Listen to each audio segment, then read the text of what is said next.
This episode of Speakers of Hydaelyn is made possible by our generous patrons. Special thanks to our supreme and master speakers, Circa Barakil, Remy Asalias, Ray Cypher, Omeji Cat Comet, Erisu Yamakawa, Arcadia Lunashine, Nina Grimstarter, Casey Schaefer, Dimos, Ciciriful Alirafu, Lily Black, Hans Grenade, Sapa Chakwatol, Faris Gentoru, Cletus Oreo, Quick Levin, Luclian Atrell, Stella Bell, Ceres, Icy Lee, Lyria Rain, Pamela Isley, Umbral Wind, Naive Arano, Celeste Razgriz, Alendriel Maximus, Edwin, Bob CC, Fabson Voidworm, Raimi Maverick, Kodrid No, Mira Miri, Winebow Brood, Bay Barbale, Kaisa Regina, Uzora Akari, AJ Brainswordson, Suno Shikano, Yowie Wowie, Chesha Saltiri, and Congro.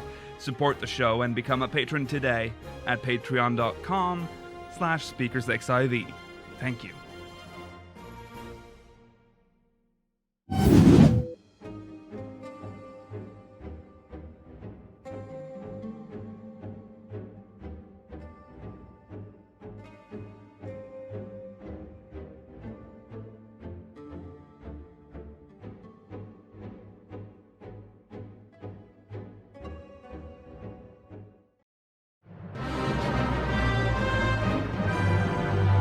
This is Speakers of Hydaelyn.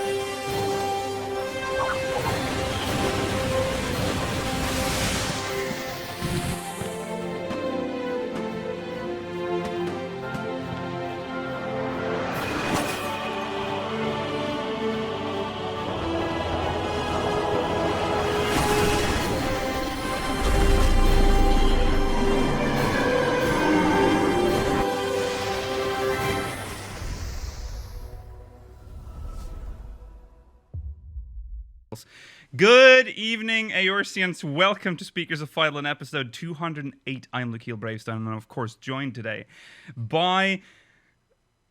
I'm just going to switch to the screen, and then you'll see for yourself. I'm joined today by Lukiel Bravestone, and Georgi Whiston. It's me. And Rollo 2B. Des. No, I'm 2B. I'm here. I wasn't going to acknowledge you, but then I just had like a look in the monitor, and I was like, okay, well, I forgot about this already. Yes, Georgi's a picture, and Rollo is 2B for our audio listeners. That happened. This has happened. Welcome to 208. What a blessed episode. Georgi's computer blew up before this episode, so he's using a backup computer. Doesn't have a webcam.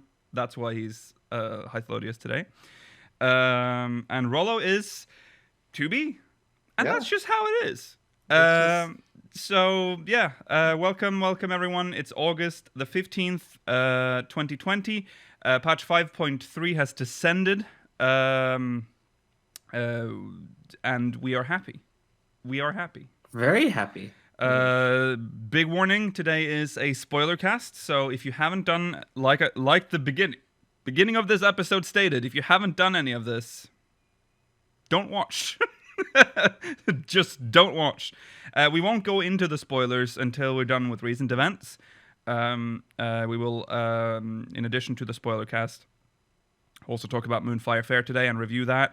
That's that. We don't probably have time for Mog Mail, but that's how it is.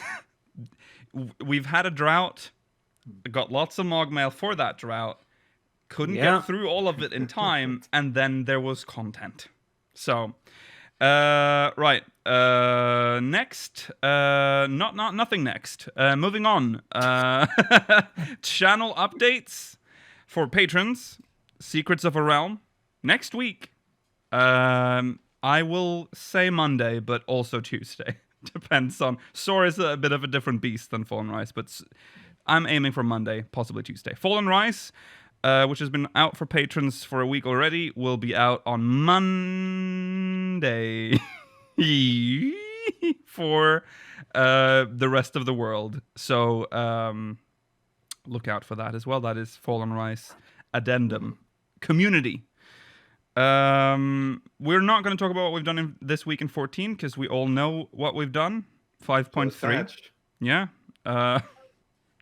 every time I look up, Frollo. It is it's quite interesting. I know. Just look at me. Yeah, Just I'll look at me. you. I'm looking at you. All right. No, it's nice. I mean, it's just that every time I look up, it's like, wait, who's on here? Who is this? QB. Okay, right. Let's jump into recent events.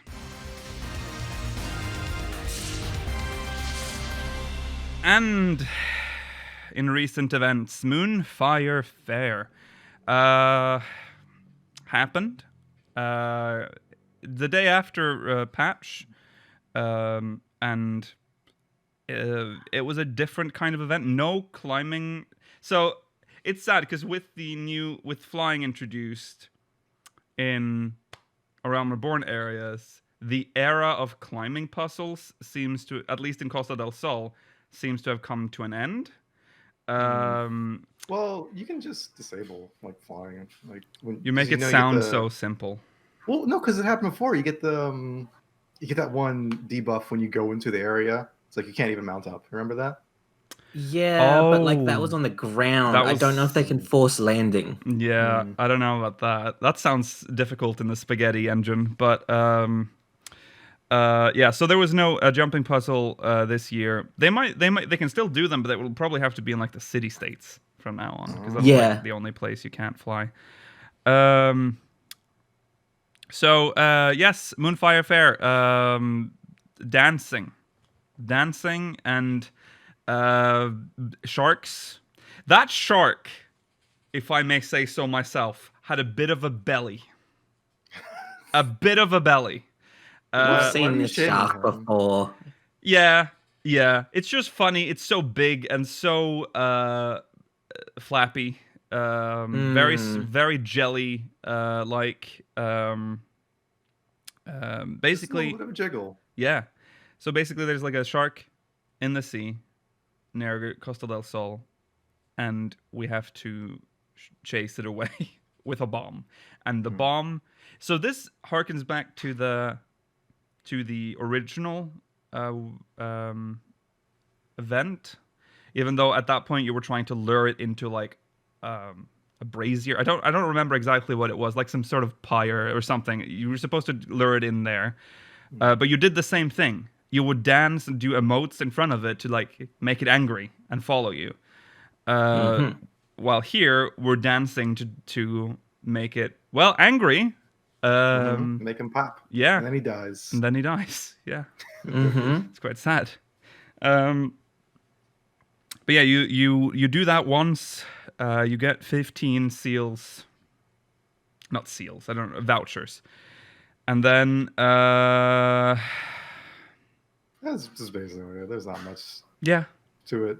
There's a little follow-up thing where you see the baby shark from baby shark. Yeah, it's cute. Whatever it's called, the little minion. Yeah. And it was fine. It was fine event. Yeah, it was alright. It was good. Very quick. Quite short, yeah. So, and there's not much to do after you. If you do it twice, you have all you need for the full set. Yeah. And other than that, what else? You get the housing item. You can get one housing item if you do it twice. You get the full outfit and one housing item. So basically, all of the event items after 2 dances. Did you see the bronze skin girl too? Oh God, I wonder if that's a translation error or I don't know what that was all about. I feel as if surely it has to next to her. Yeah, that's what I thought. Yeah, that's what because like some names have been swapped around, I think. So yeah, yeah. So that good event, Moonfire Faire, short. Hey, stop ignoring the fact that we also have to perform a dance for Gigaruju.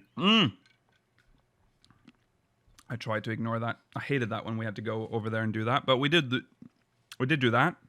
Hey, we got an update on previous Moonfire Faire participants. Yes, that's true. They're not dead. They're not dead, unfortunately. You see a little Ishgardian man with his friends and just yeah, full set of armor. Yeah. Yeah. He's like, maybe I should take off my armor. Yeah. Emma and Elaine is there as well. Yeah, it was there. I think that was Chloe and Zoe. Oh yeah, they were there. Yeah. They've always Yeah. been there ever since they've been introduced, haven't they? Right? Yeah. They've been there the last 3 years at least. Yeah. Yeah. Yeah, I think that was all of them. Also, we're kind of getting a little bit of Lalafell lore about the Southern Isles and the dance and stuff, I guess. So there's yes, I that. enjoyed that. Mm-hmm. They have a different belief system. They do? It's not based on the 12 and Hydaelyn. Well, to be fair, most places outside of Eorzea don't believe in the 12, right? That's like an Eorzean faith. That's true, but I just like learning about other faiths from Yeah. throughout Same. Yeah. the world. Yes. So, yeah, fun. Some returning old friends and some Lalafell lore and a fat shark. Cool gear, I guess. It looks nice. Right. Speaking of event, Yokai Watch. It's coming back. You need everything this time? Again? Well, I'll Didn't you get. get don't have to- everything last time? You don't have to get it again if you already have them. No, I mean, with the new ones. I'll get the new ones, Well, of course. The new ones shouldn't be that much work, hopefully. No. Well, unfortunately, they have not added the Shadowbringers fates. Oh. They have added Stormblood fates. But I was looking forward to like finally finishing the shared fates stuff because I've done none of that. And I thought Yokai would be the perfect opportunity for me to actually do all that. But they did not add any of the Shadowbringers fates, so you're going to have to stick to the old areas, Realm Reborn, Heavensward, and Stormblood areas.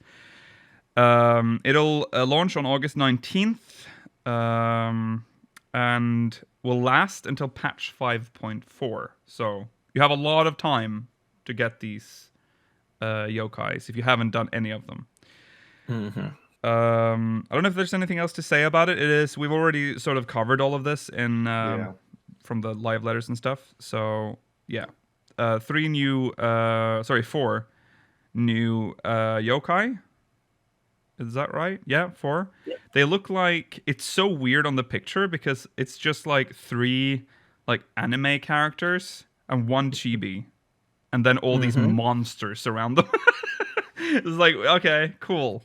They look like quest NPCs, you know? It looks like those are the people you're going to get the quest from. But no, these are the minions that you're going to get. Okay. Moving on.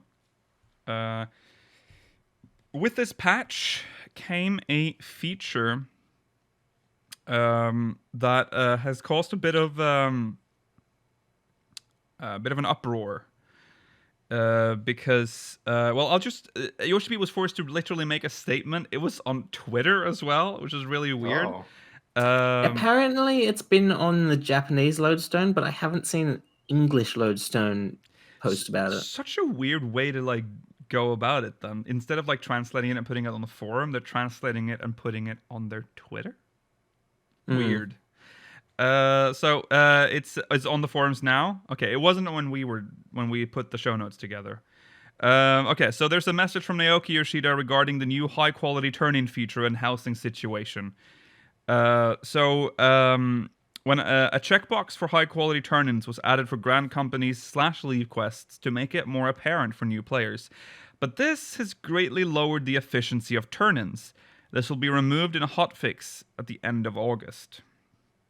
So I don't know, I haven't dealt with this yet, so I don't know what it does, but I'm assuming it's like a checkbox. You have to like check that you want to deliver the high quality items, and you have to do that every time, and that's slowing shit down, I guess. No, it's not the slowing down that's the problem. It's that the experience with it is lowered for some reason. What? Why would they? Is that what it means? Maybe you're right. I genuinely don't know. I don't know anything about this story. I know nothing about it because I haven't actually dealt with this. But yeah, I haven't encountered anything like that. But okay, I mean, apparently it was a problem. It has greatly lowered the efficiency of turn-ins. So I'm assuming you have to every time check that you want the high quality item delivered, right? Is that what it means? Yeah, you got to tick a checkbox to turn in high quality. Whereas in the old days, you just right-clicked the item thing and then just clicked the high quality thing, and that's the delivery, right?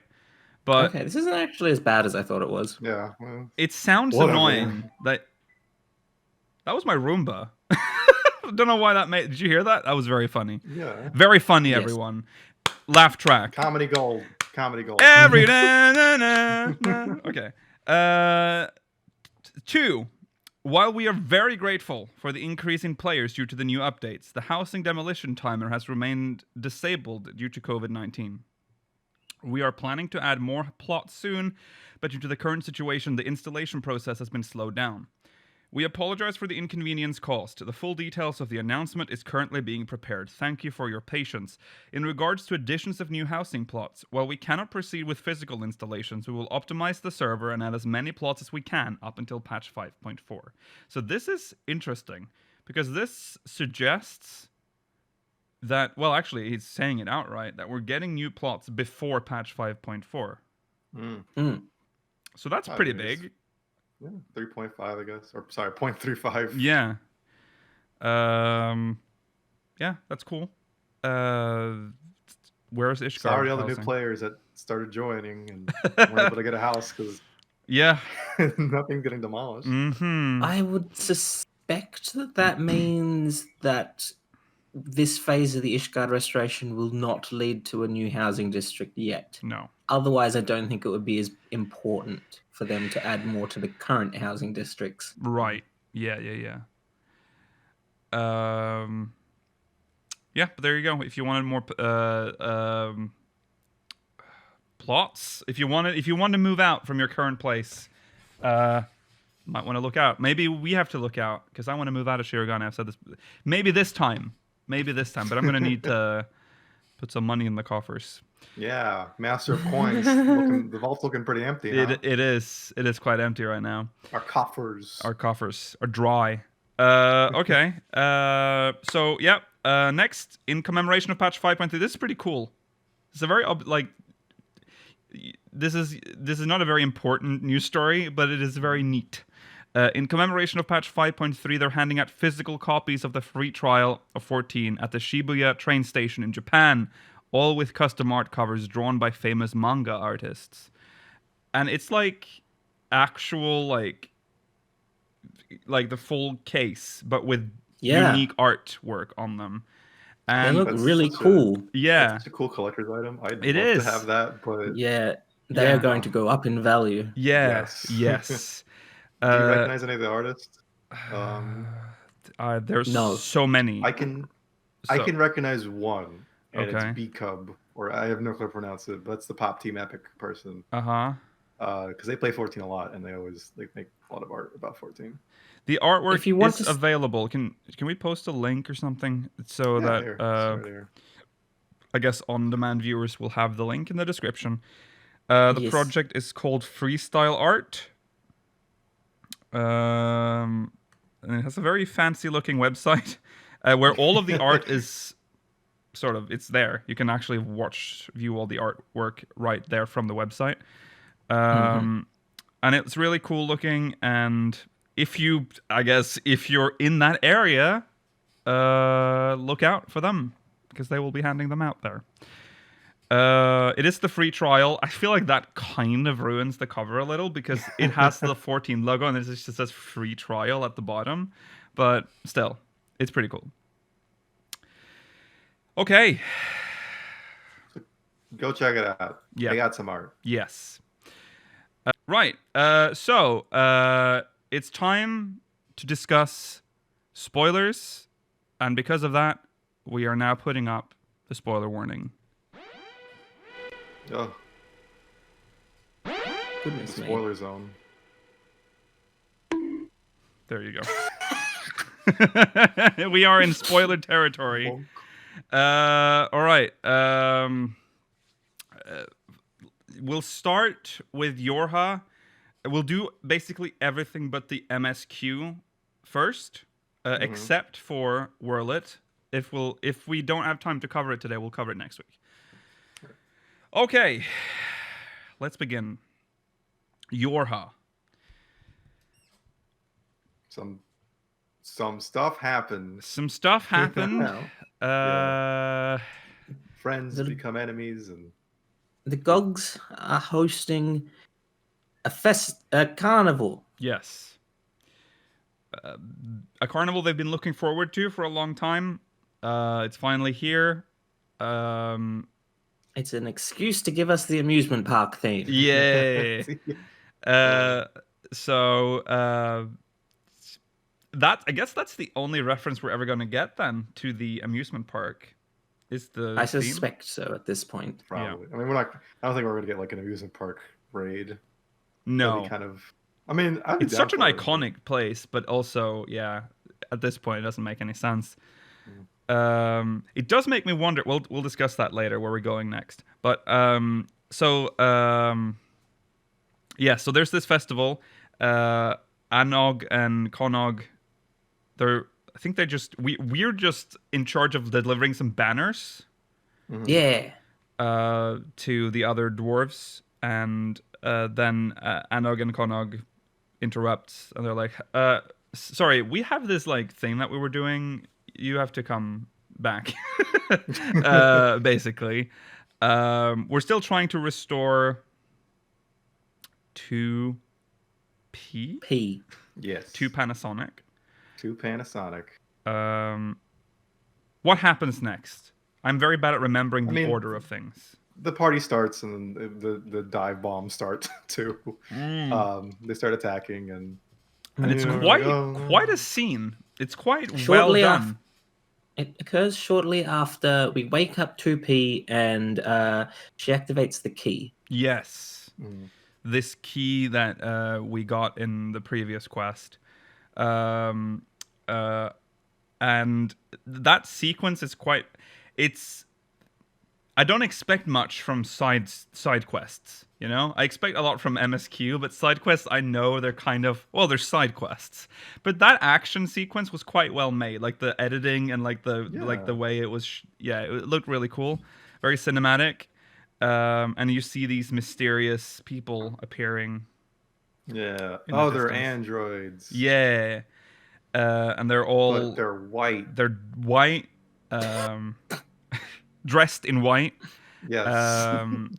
And the big reveal, I guess, is that, first of all, that 2P is bad. But the second reveal is that 2B just comes to the rescue. Just out of nowhere. That was... Yeah, not explained, but there she was, and it was big hype. Because I thought we would never see 2B, that she would just be mentioned. Just see her corpse, and that was it. Yeah. But there she was. And we get to see the bunker from a distance. It's so weird still. The fact that, like, it's happening in Kalusha. You can see the bunker.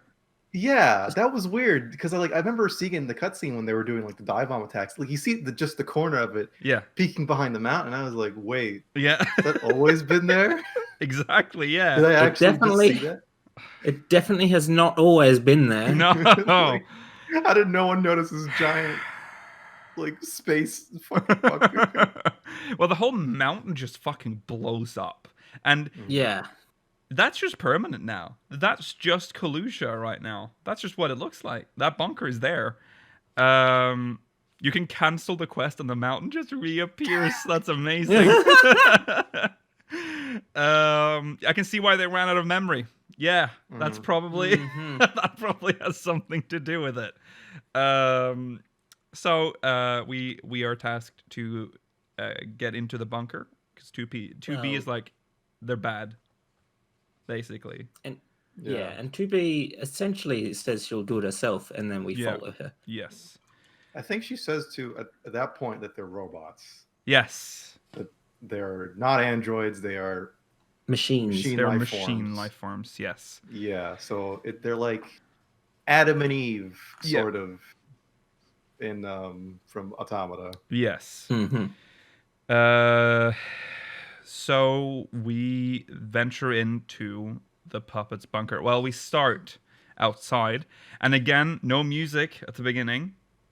Complete silence. I like that. They're like setting the scene like with like no music. There's no like epic music as you enter the dungeon, just silence. Mm-hmm. So let's talk about the actual dungeon then. Yeah. Well, overall, did you like it? Yes. Yes. Did you like it more than the Copied Factory? Yes. Well, the Copied Factory, and I will say this, I've said this before, it's very poorly paced. Like the pacing in the Copied Factory, especially when you run it for like the second time or the 20th, you can really feel like it feels like you're in there forever. I mean, it's good. Big disclaimer, it doesn't mean that it's bad. I just think that the Puppet's Bunker is an improvement on the Copied Factory. Mm-hmm.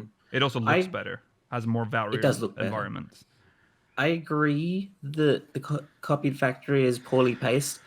I worry that with time we will feel the same way about the Puppet's Bunker, but it's too early to tell at this point. Well, I think that's kind of the problem with all of the content, especially like raids, because they all get like that eventually. I don't think there's any raid that I can truly say that maybe the Evilise raids, some of them might be okay to do again, but they're still like repetitive. You can't really. The eye level, once that eye level was high enough, both Rabanastre and Rirana did get significantly faster, whereas it doesn't feel as if the Copied Factory has been made all that much faster despite our higher eye level at this point. Yeah, that's true.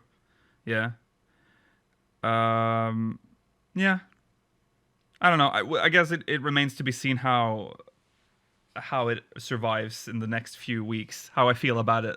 Well, let's come back to this in like a month, and then we'll see. We will be doing more of both of them if we want our gear upgrade tokens. Get your coins. Yeah. Get your coins. I keep reminding people they don't get their coins.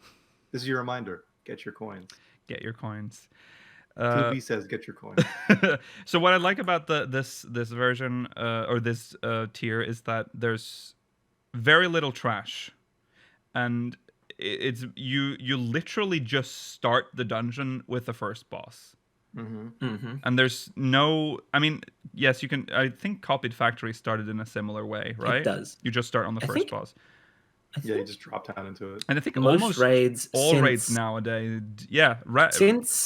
since Done Scaith, that has been the case, except for Orborn. Oh yeah, you're right. They went back again with Orborn. Weird.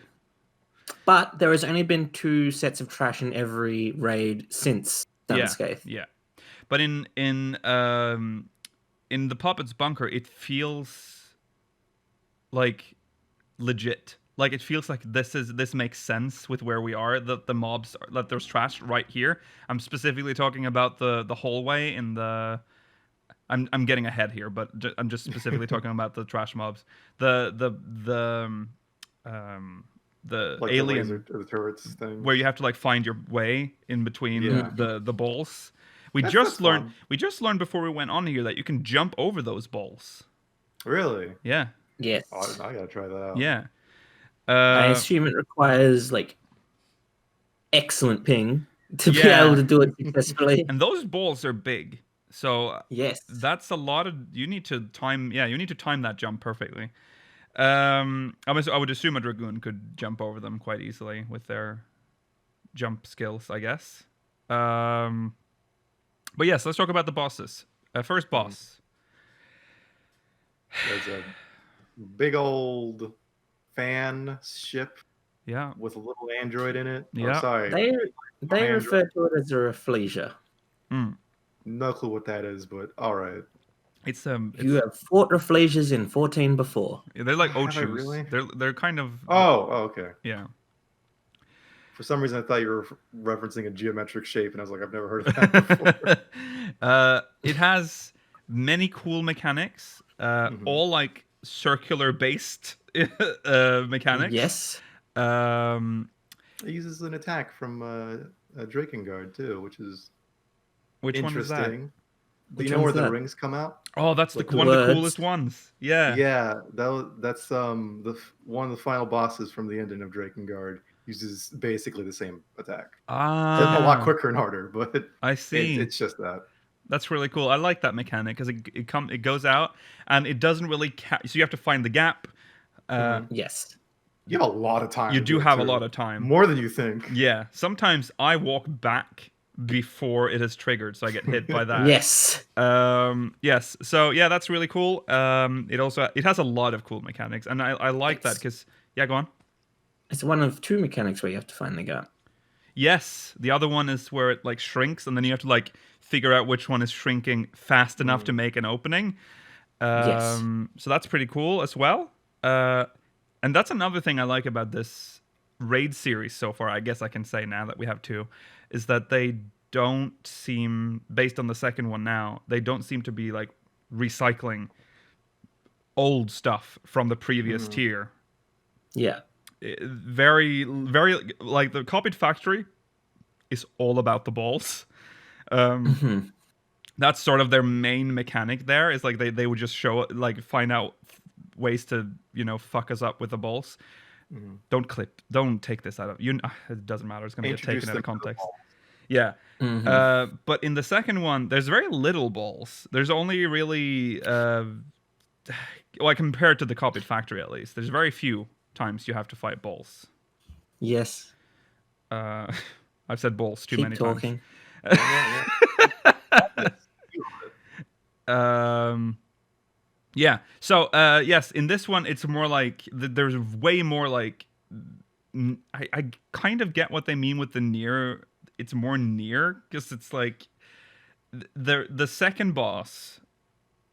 Wait, let's see. Let's try to remember where we are right now. So you fight the Rafflesia. You get. And there's the first set of trash. I don't like the first set of trash actually. I think it takes way too long to defeat. Combat androids.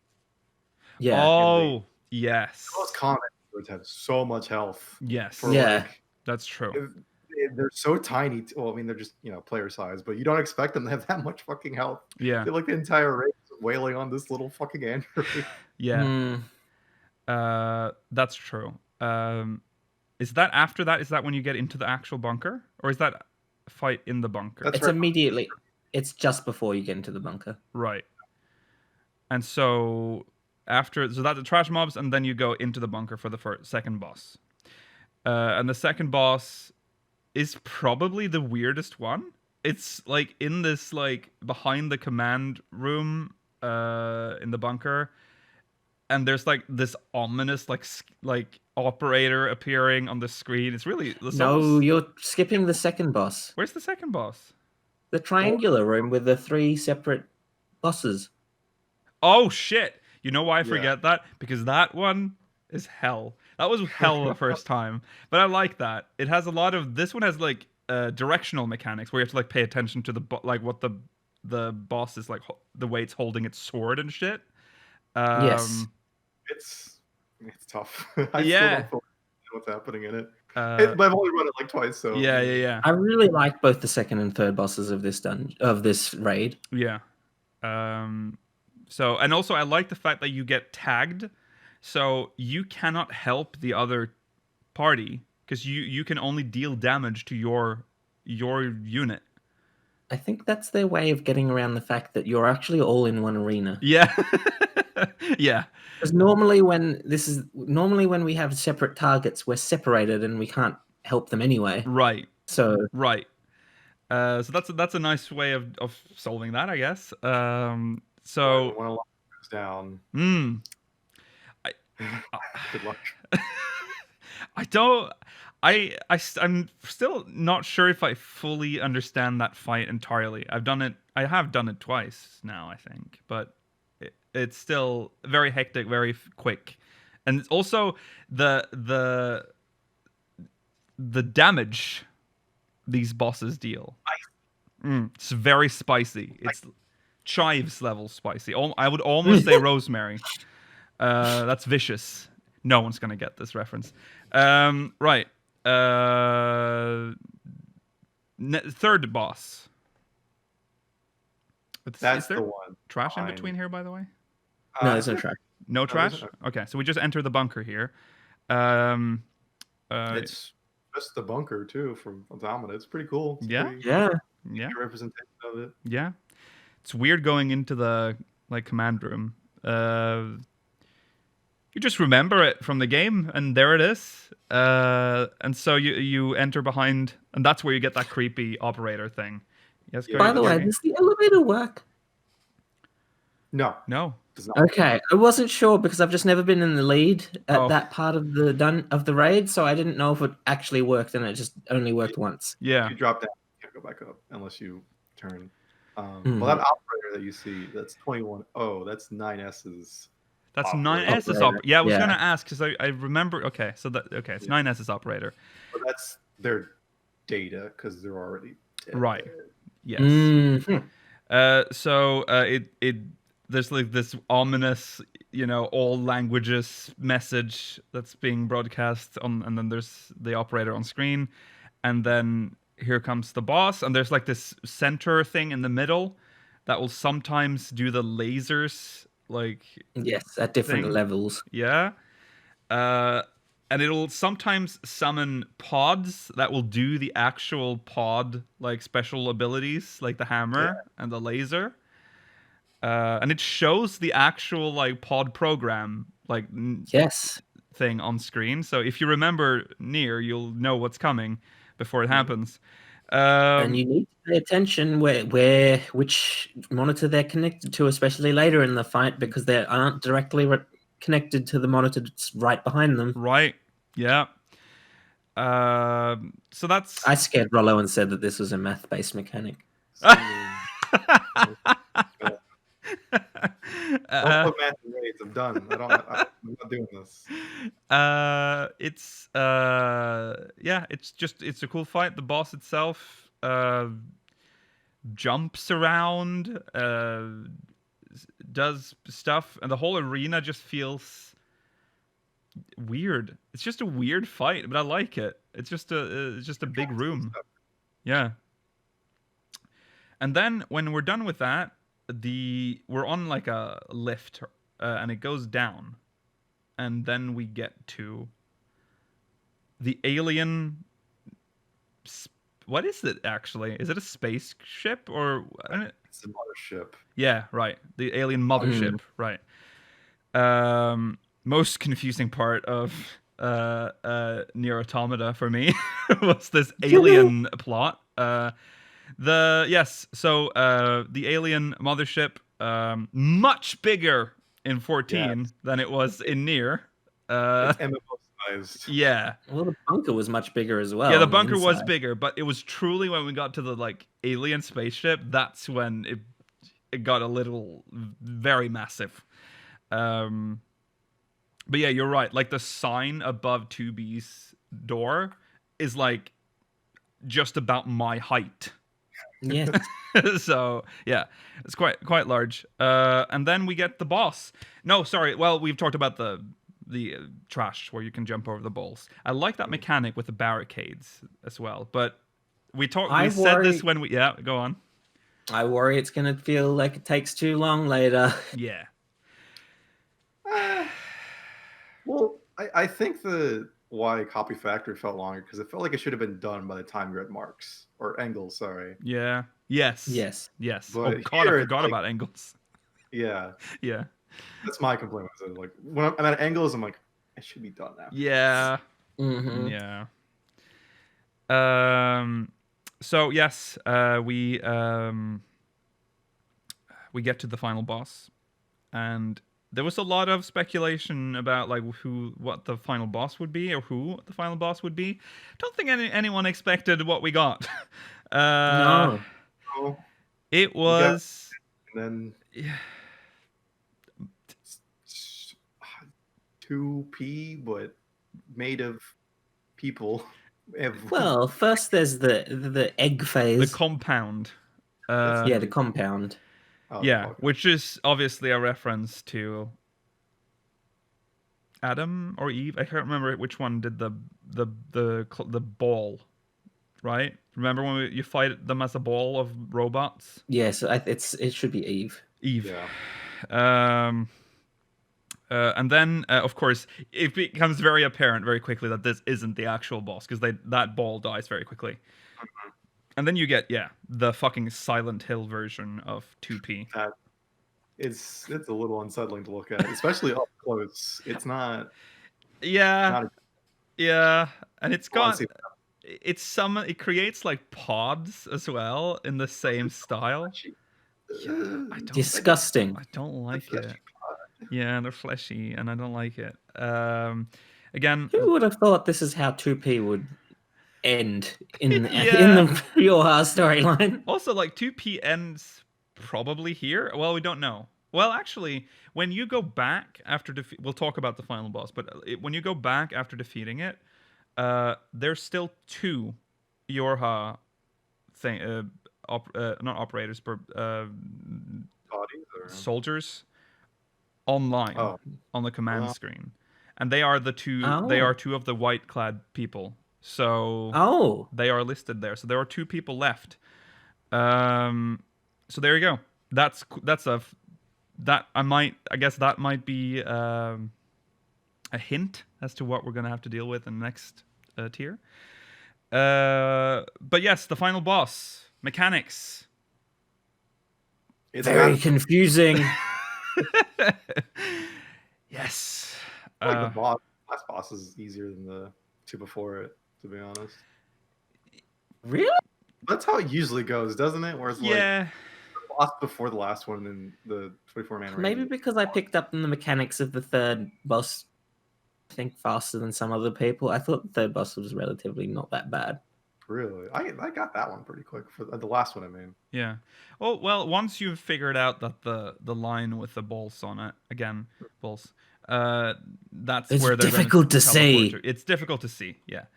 But once you get that down and you figure out how, and if you can catch it every time, it's quite easy to stay alive at least. Yeah, and it's not repeating too many. I don't think it repeats any old mechanics. Which is still something I must commend this raid for. It's very... Because what we've seen with the previous raids is that, for instance, let's say... Well, bad example, but I'm going to go for the worst of the worst. Labyrinth of the Ancients and like the Crystal Tower raids, right? Why not? Let's just go for the worst. So they would find something that worked in Labyrinth of the Ancients, and then they would just repeat it in Crystal Tower. And then they would find something in the Crystal Tower that was like, this mechanic, really cool. Put that in World of Darkness, and then they would just keep doing, because then they don't have to think of anything new. So far with YoRHa, it feels like they're just making new shit for each boss. It's hardly anything that's being repeated. Yeah, so I think this is a very good dungeon. At the end of this, when you beat it, this story ends in such an unsatisfying way. I couldn't believe it when it happened. But basically everyone now blames Anog and Konog for what happened. I mean, it's kind of... They were meddling with shit they shouldn't have. Technically, they it's their fault, I guess. But they get... Who did you blame? I said that it was complicated. I said it was complicated as well. Yeah. Okay, so we all copped out in the end. Yeah, well, because I don't think it's fair to do... I mean, they didn't put the door there. They didn't, this wasn't... They didn't summon them. It's funny that it's complicated is the easiest answer to give. Yeah. I forgot to ask, what did you guys think of the fact that they used, for the final boss, with big compound 2P, they used a remix of that one song that's from A Realm Torn from the Heavens. Torn from the Heavens. Which is like, I mean, I'm sure people are tired of that song at this point. Yes. But it's cool to see remixing like this, and I thought it was really, really I good. always like it when they do remixes of A Realm Reborn songs, because in this raid, because they kind of did it with the end of the Copied Factory. They blended in some A Realm Reborn shit into Weight of the World. They blended in Prelude. Yeah. But here we actually got the actual song "Torn from the Heavens" like reimagined as if it was like made for Nier.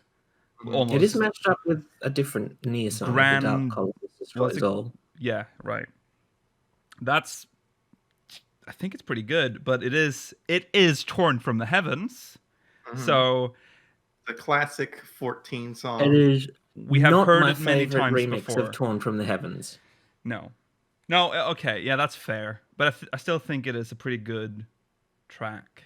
It sounds pretty good to me, and yeah. I just can't wait for the last.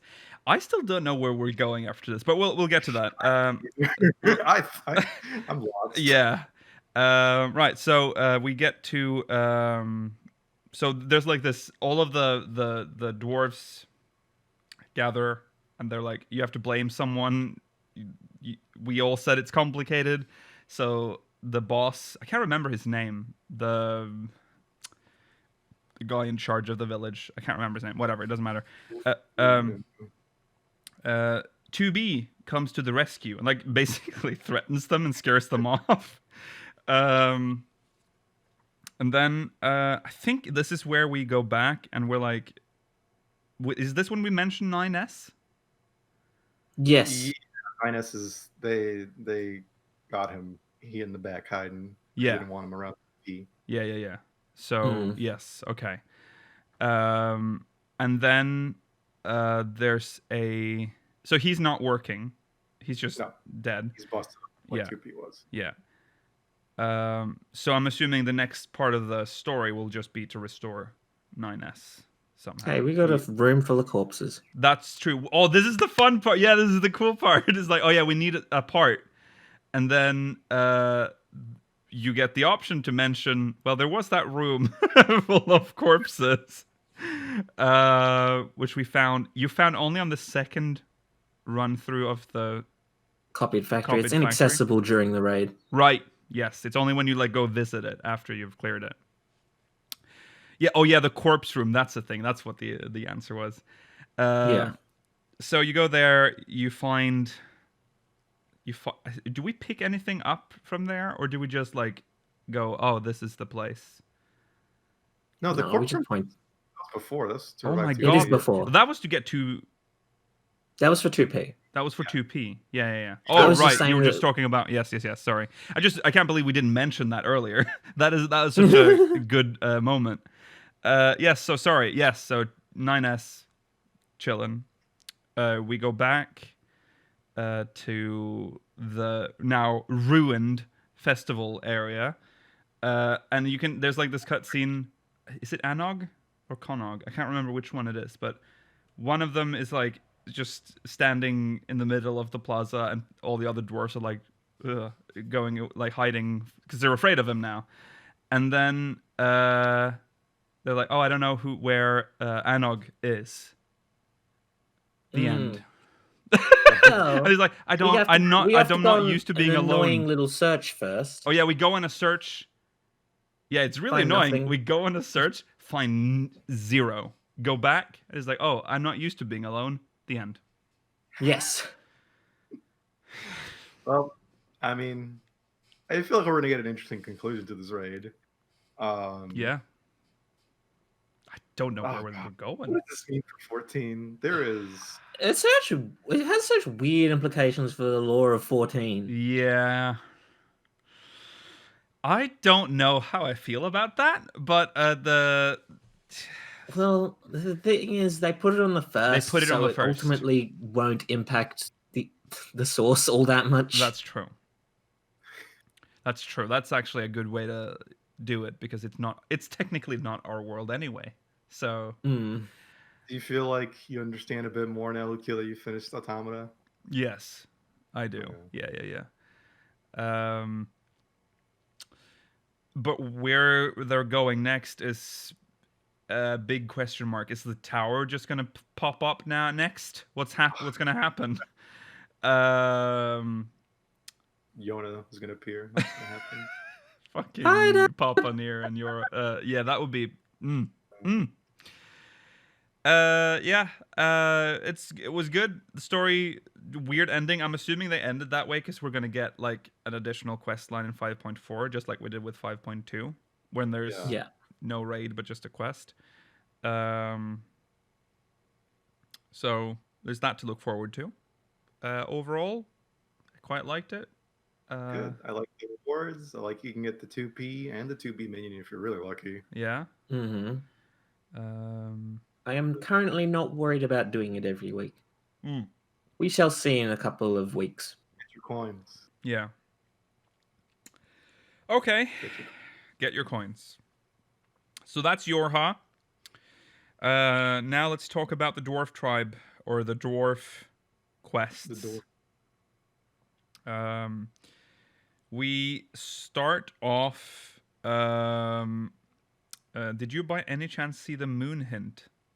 I have not. I don't know. I haven't. I need to go back and look more, because I should have realized when I saw the like remaining soldiers thing on the thing that there's probably more hints hidden around here. Okay, but anyways, dwarves. So we're in Kalusha. We talk to our friend Ronit. God, what is this story again? This is the first thing I did on patch day, but I cannot remember the story, how it started. We go Doesn't Ronit like make some moolah or something, or help with the Crystarium or something along those lines, right? Yes. Oh, right. Yes. He's like Ronit is like looking for us. Yes, he's looking for us. Yes.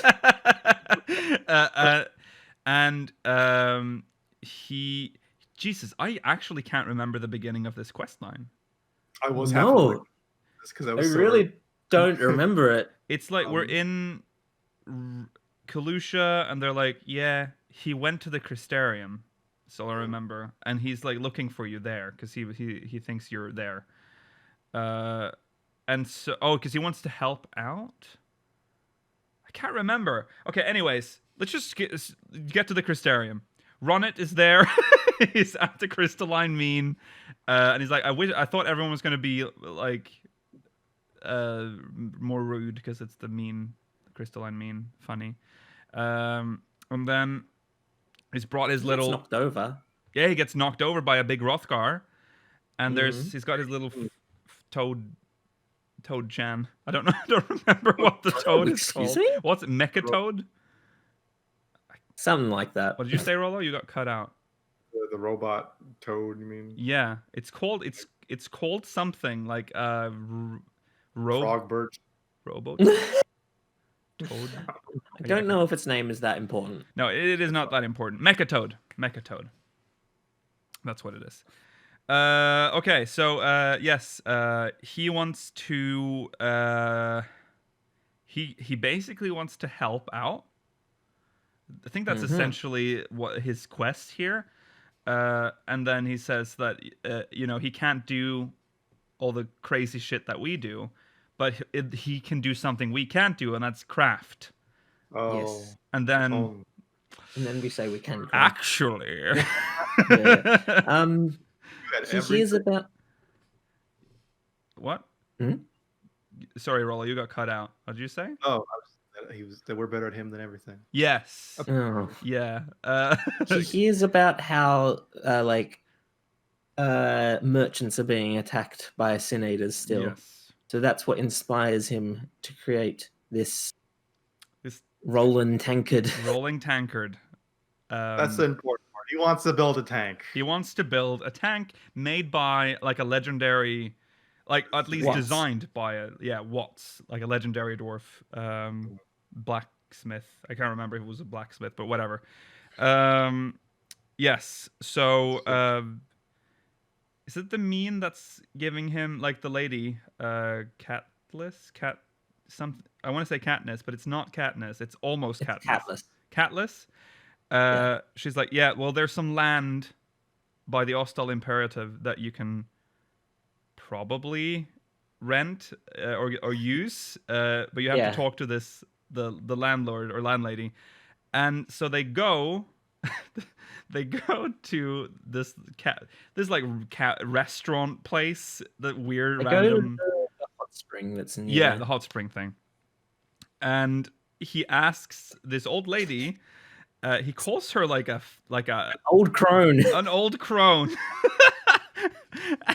and she gets really angry because that's her. That's the lady that owns the land.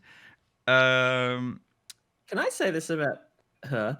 She has a very wrinkly old face, but her body is clearly the same as every other, just like Ellison. Yeah. So it's really her face does not match the rest of her. No, she does.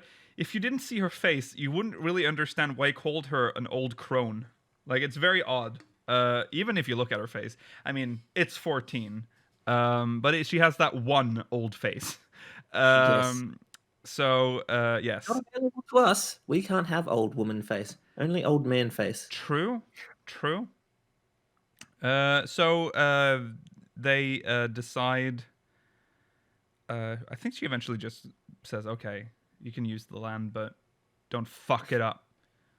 Make me money." Yeah, and she also said, "Make it easier to distinguish you from each other because you all look the same." So he's dressed up, you look the same. Yeah. Fucked up. My solution to that would be to remove the helmet, but they found a different. I know, but they're technically not in like dwarf land. They could make some new law for that, right? There's too much shame. You can't do that. That's true. They do find a solution to that eventually. Well, they settle on that land. They build a little factory area, like smithing area, and then Ronnet comes back and has dyed their beard brown. They solved it. You can distinguish them from each other now. And that's basically the quest. Like, now the work begins on the tank. You get your dailies, and that's that. I don't know if we should cover like the rest of the story. I think we should just cover the base one, because not every people are at different stages on this quest. So yeah. The quests are what you expect. Yes. They're goofy. They're fun. Yeah. You could be a bartender too. You should do that if you got that. Yeah. Well, bartender is only available after you complete the first rank up. Rank. Yeah. Yep, it's a cute story. Just good crafting, EXP per quest. Are you sure about that? What? Am I sure? Well, I can't get experience because I'm already capped on all my crafters. Oh, so I saved a class just for this. So okay. I'm leveling my armorer, and I started at 72, and I am 76 now. Okay. So, and I've done my dailies every day. So yeah, it's pretty good. So as you get about at my like current level, I think I get like maybe 4 million per quest EXP, and that's not count. I don't know how much you get for the actual item synthesis. I'm assuming you don't get much from that. Okay, so that's the dwarves. So we were supposed to talk about Faux Hollows. Unfortunately, we have yet to actually do that content. So we can just talk about the initial quest, I guess. With yeah, that roll talked about Emmerich Fox. Yeah, I was so right. I hate it. I hate that roll. I hate that so much that you were right. For a second, I just sat there and I just read the text and I'm like, what the fuck? Is this real? Was Roller right? And it was. You were right. And he doesn't look like Emmerich, but I guess I can kind of see it. If you really, really try, you can kind of see it in the eyes. So yeah, big bulbous head fox gives you a mini game for clearing old content. at a new Gotta clear X difficulty. once a week. Get your weekly X clear. Oh my god, we have to do it weekly. God, we have to do this tomorrow. That has to be. Okay. Georgi, get on the PS4 and do Shiva you Unreal. guys can do it. I don't have to do it. That's true. Okay. This is just one line in our show notes, but boy, it is big. Flying in a realm reborn zones. It feels so wrong. But it feels so right. Yes. Oh. And I was so surprised by how much work they actually put into this. Because you can actually land on things. You can fly to Pharos Sirius and land on it. You can land on Pharos Sirius. What's that? Not on the top. Not on the top, but on the bridges and stuff that connects to... Yeah. I mean, yeah, you a lot.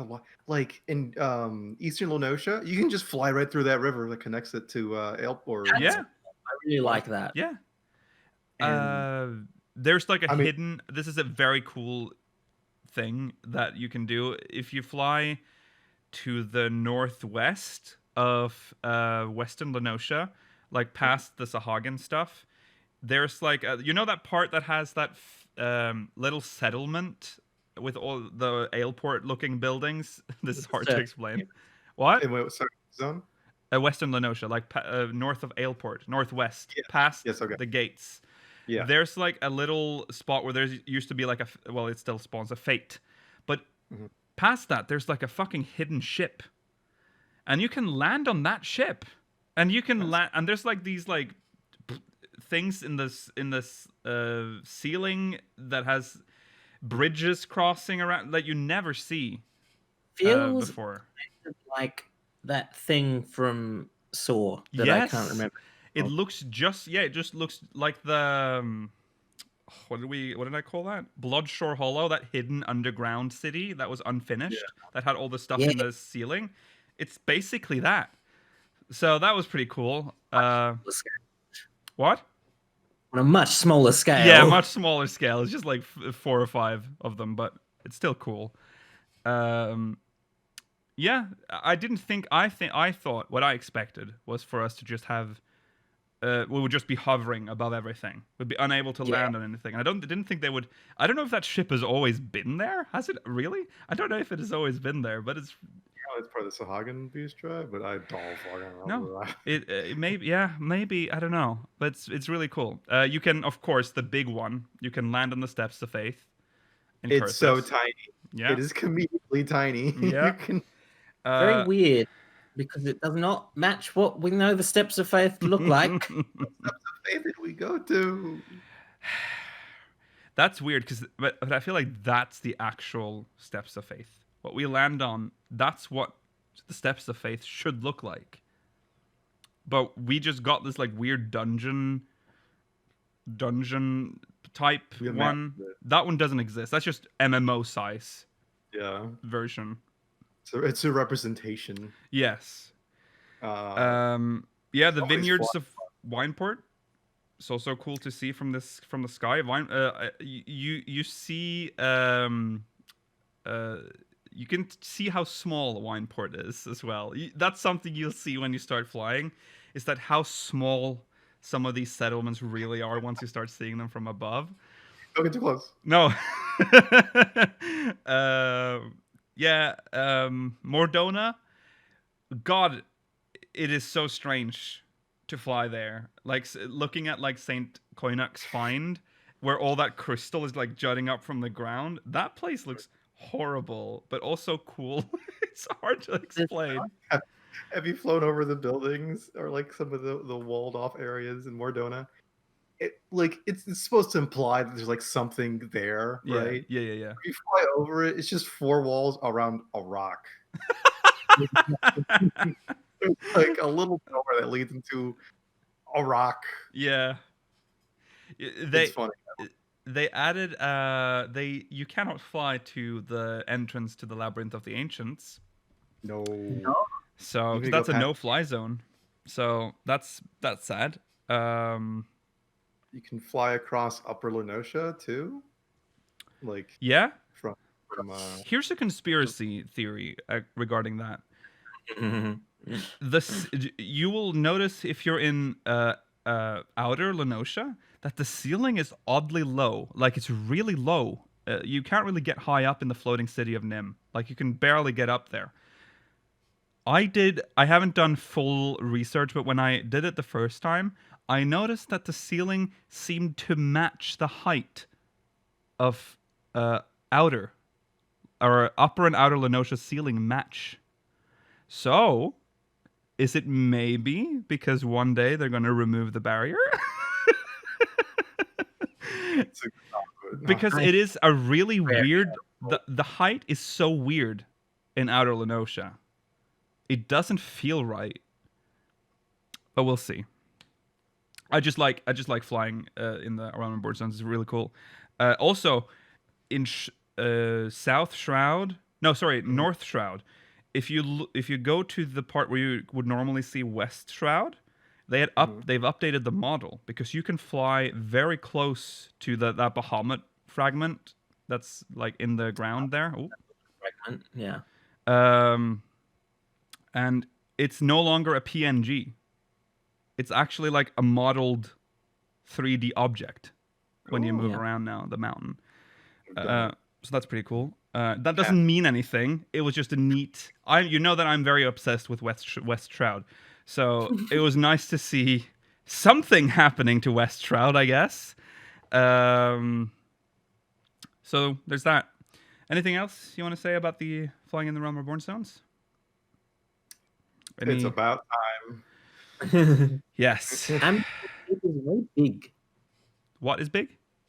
Amdapur Keep. Oh, yes. Yeah, that too. I flew around it. Jesus wept. It is massive. It makes sense. It was like their main fortress. It was defending the city. But good lord, yeah, you get the sense of scale. Even though the very low ceiling, that's like the one complaint. I knew it was going to happen. It's, but the ceilings are very low. Sorry, what, Roller? Are higher than you expect for some zones. Ones have like a lot of elevation. Yes. Like they can go pretty high up. That's true. Like Kurthus. Kurthus has a very high ceiling. Don't fly close to the nail. It looks bad. Yes. Also, there's been a lot of pictures of people encountering the birds that were never supposed to be looked at that closely. They are terrifying. To be seen from below. Yeah. Not any other angle. With the texture on the ground too. Uh-huh. If you look down, just repeating textures. A lot of repeating textures. Yep.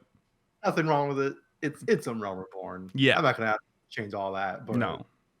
You can tell you're not supposed to fly. Yeah. I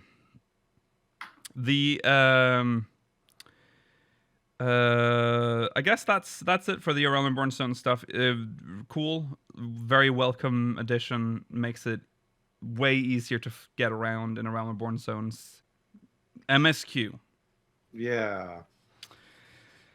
I hate that you're right, Lukiel. Which part are you upset about being right?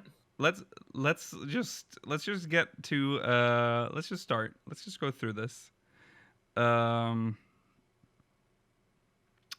Should we go through all of it just in chronology? We'll just go through chronology. Yeah, we've listed it chronologically, so we'll just do it. So the story this time starts at the pendants. You're about to I guess check in.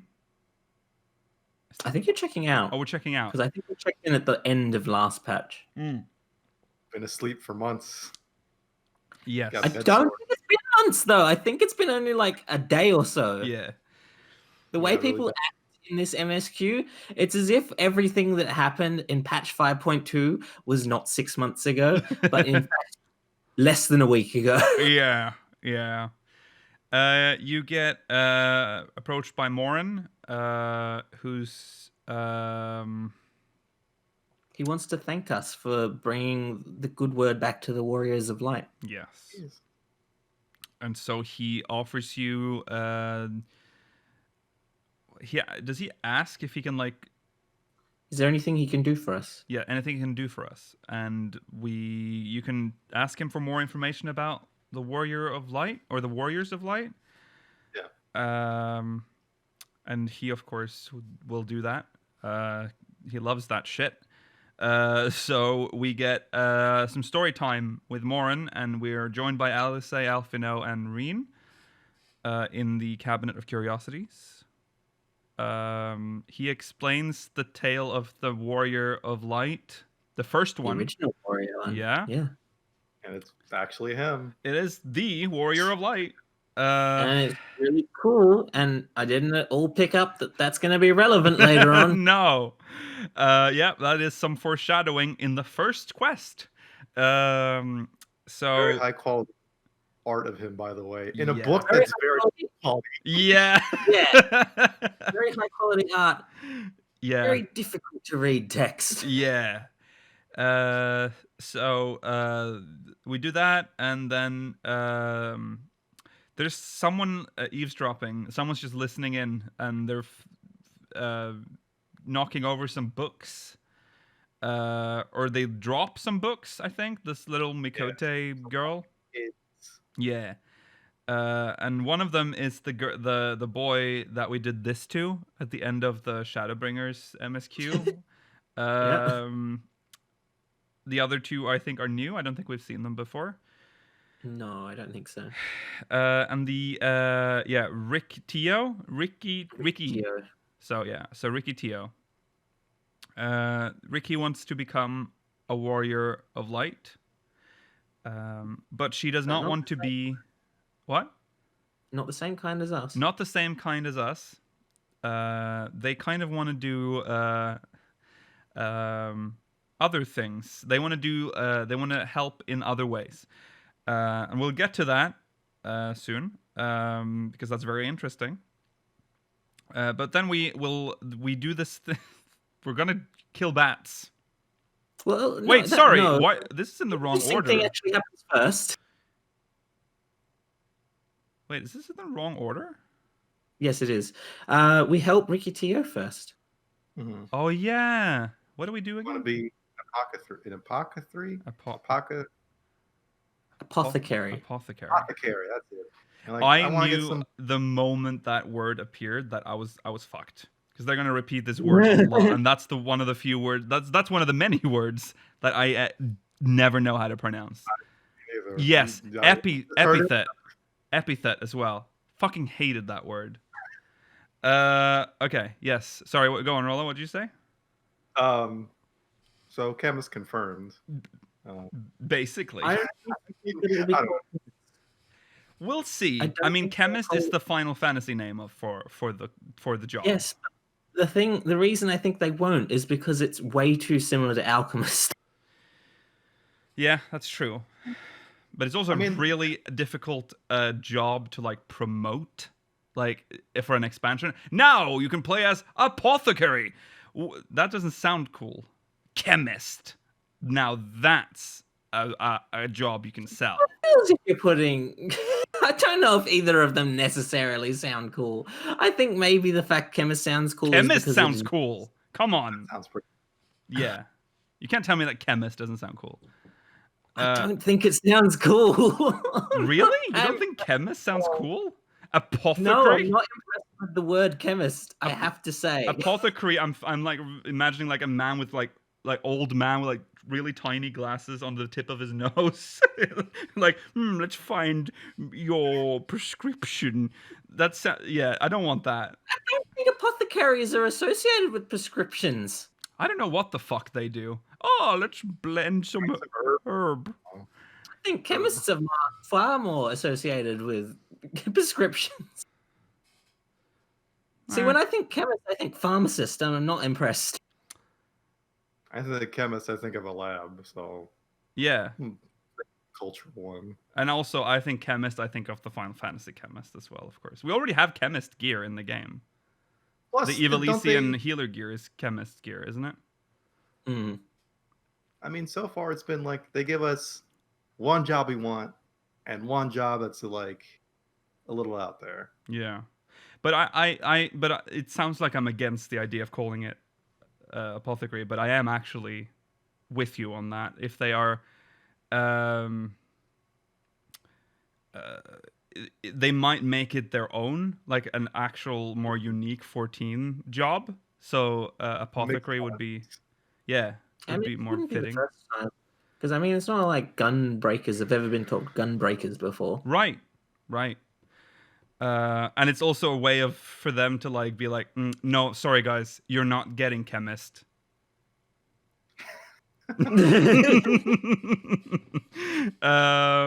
Yes.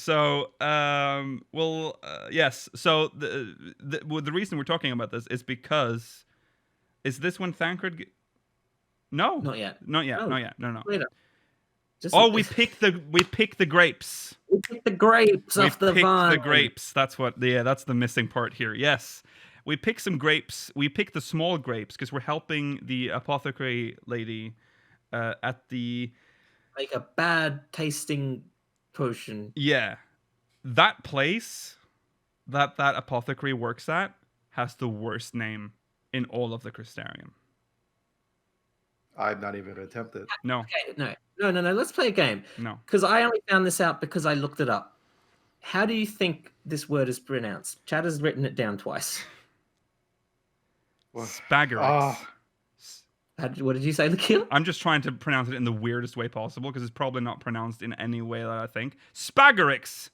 Spagirix? Spagirix.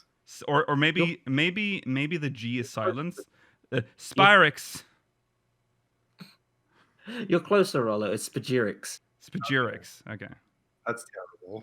Yeah. But yeah, I only learned this because I looked it up. So I'm not. It's just a fun game because I had no idea how it was pronounced either. Horrible name. Yes. So we need to pick up some tiny grapes for some concoction. For the baby. Yeah.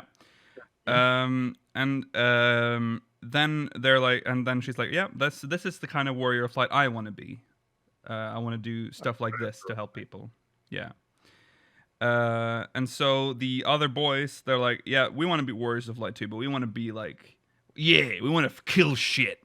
And so exactly like that, but yes. Alice joins us, and we're gonna kill some bats. This is interesting because this can play out in different ways.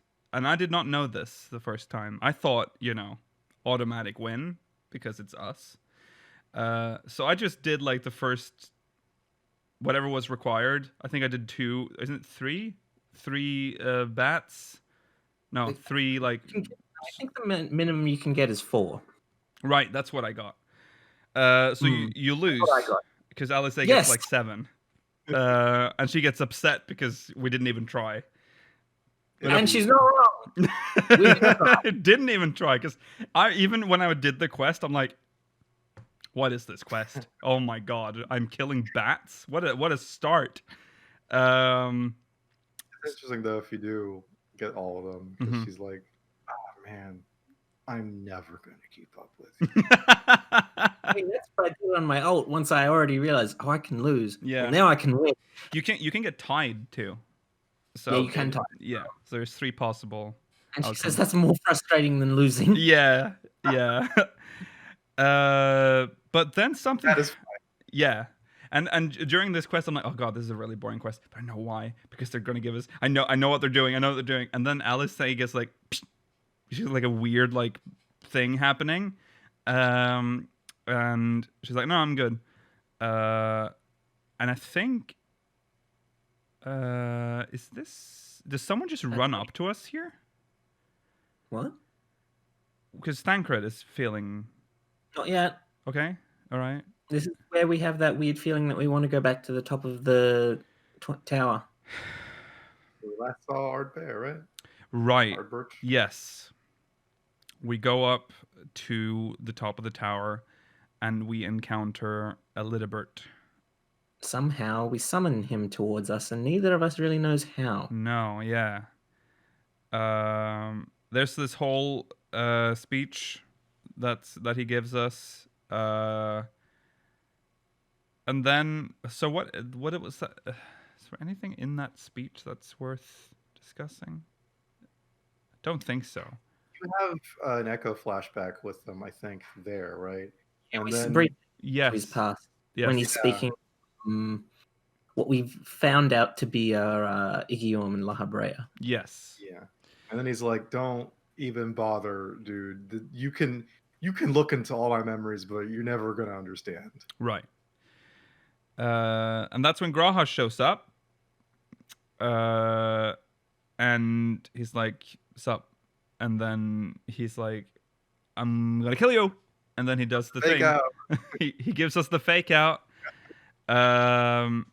We wanted a moment in the trailer to scare you. Yeah. I mean, there's nothing wrong Had with that. no further like nothing else happened after that with that. That was just a thing that they needed to put in the trailer to scare us. The only thing we got away from, that Lidibus learnt from that is like, oh, you have a thick soul. Yes. Yes. But it makes sense because at least later on we find out why he wanted to try and take over. Yes. Yeah. Yeah. Now we are getting, so I think is YoRHa giving us this information? No, someone is coming up to us, and it is it YoRHa actually? Who tells us that Thancred has fallen? Reen runs up to us. It's like, oh, Thancred's fucking fainted. Back to the apothecary, to that place. He's fine. Yes. He's fine. We're getting a lot of death flags during the MSQ. There are so many. And this is the third one, technically, if you're going to count that fake out with YoRHa. So we get worried. They get worried. They're like, you should probably travel to the source and check out what's up. Talk to Kryl. Tell them what we're feeling. Basically that. Thancred is trying to be like, maybe this is a bigger problem than I'm letting on. Because this, yeah. So we travel to the source. And this is a weird moment in the story, because we haven't actually seen their bodies since they were put into that infirmary. Yeah. So when Tataru is like, you should probably prepare yourself. And I'm like, wait, whoa. What do these bodies actually look like? Are they just going to be, and I remember specifically saying right before the door opened, are they just going to be like heads? Like a head? So they open the door and it's all dark and scary. Almost looks like you're looking into fucking Tamtara Deepcroft. And then they do this slow pan over to where Kryl is working on the bodies, and the bodies are just fine. Why'd they shave Thancred? Yeah, they shaved Thancred's beard and his hair and put contact in his eye so that they match again. Kryl? Yeah. Kryl has been keeping them. Yeah. Of course. Was that one? That's. If I'm ever in that same situation, do not shave me in my sleep. I'm telling you right now. Do not do that. That you could be shaved in your sleep. I mean, I would actually, if I could wake up just freshly shaved, that'd be perfect. But here's the thing. I don't think I would be. I think I'd wake up when you'd be shaving me. So, what is this? What are we talking about? Anyway, sorry. We get into this room. Kryl is tired. And she basically tells us that shit's bad. Yeah, neither her nor Matoya has a real solution to how to stabilize them for much longer. No. So time is running out. And she's like, yeah, well, at least they're stable, but they are very, very weak. Yes. So they need to get out now.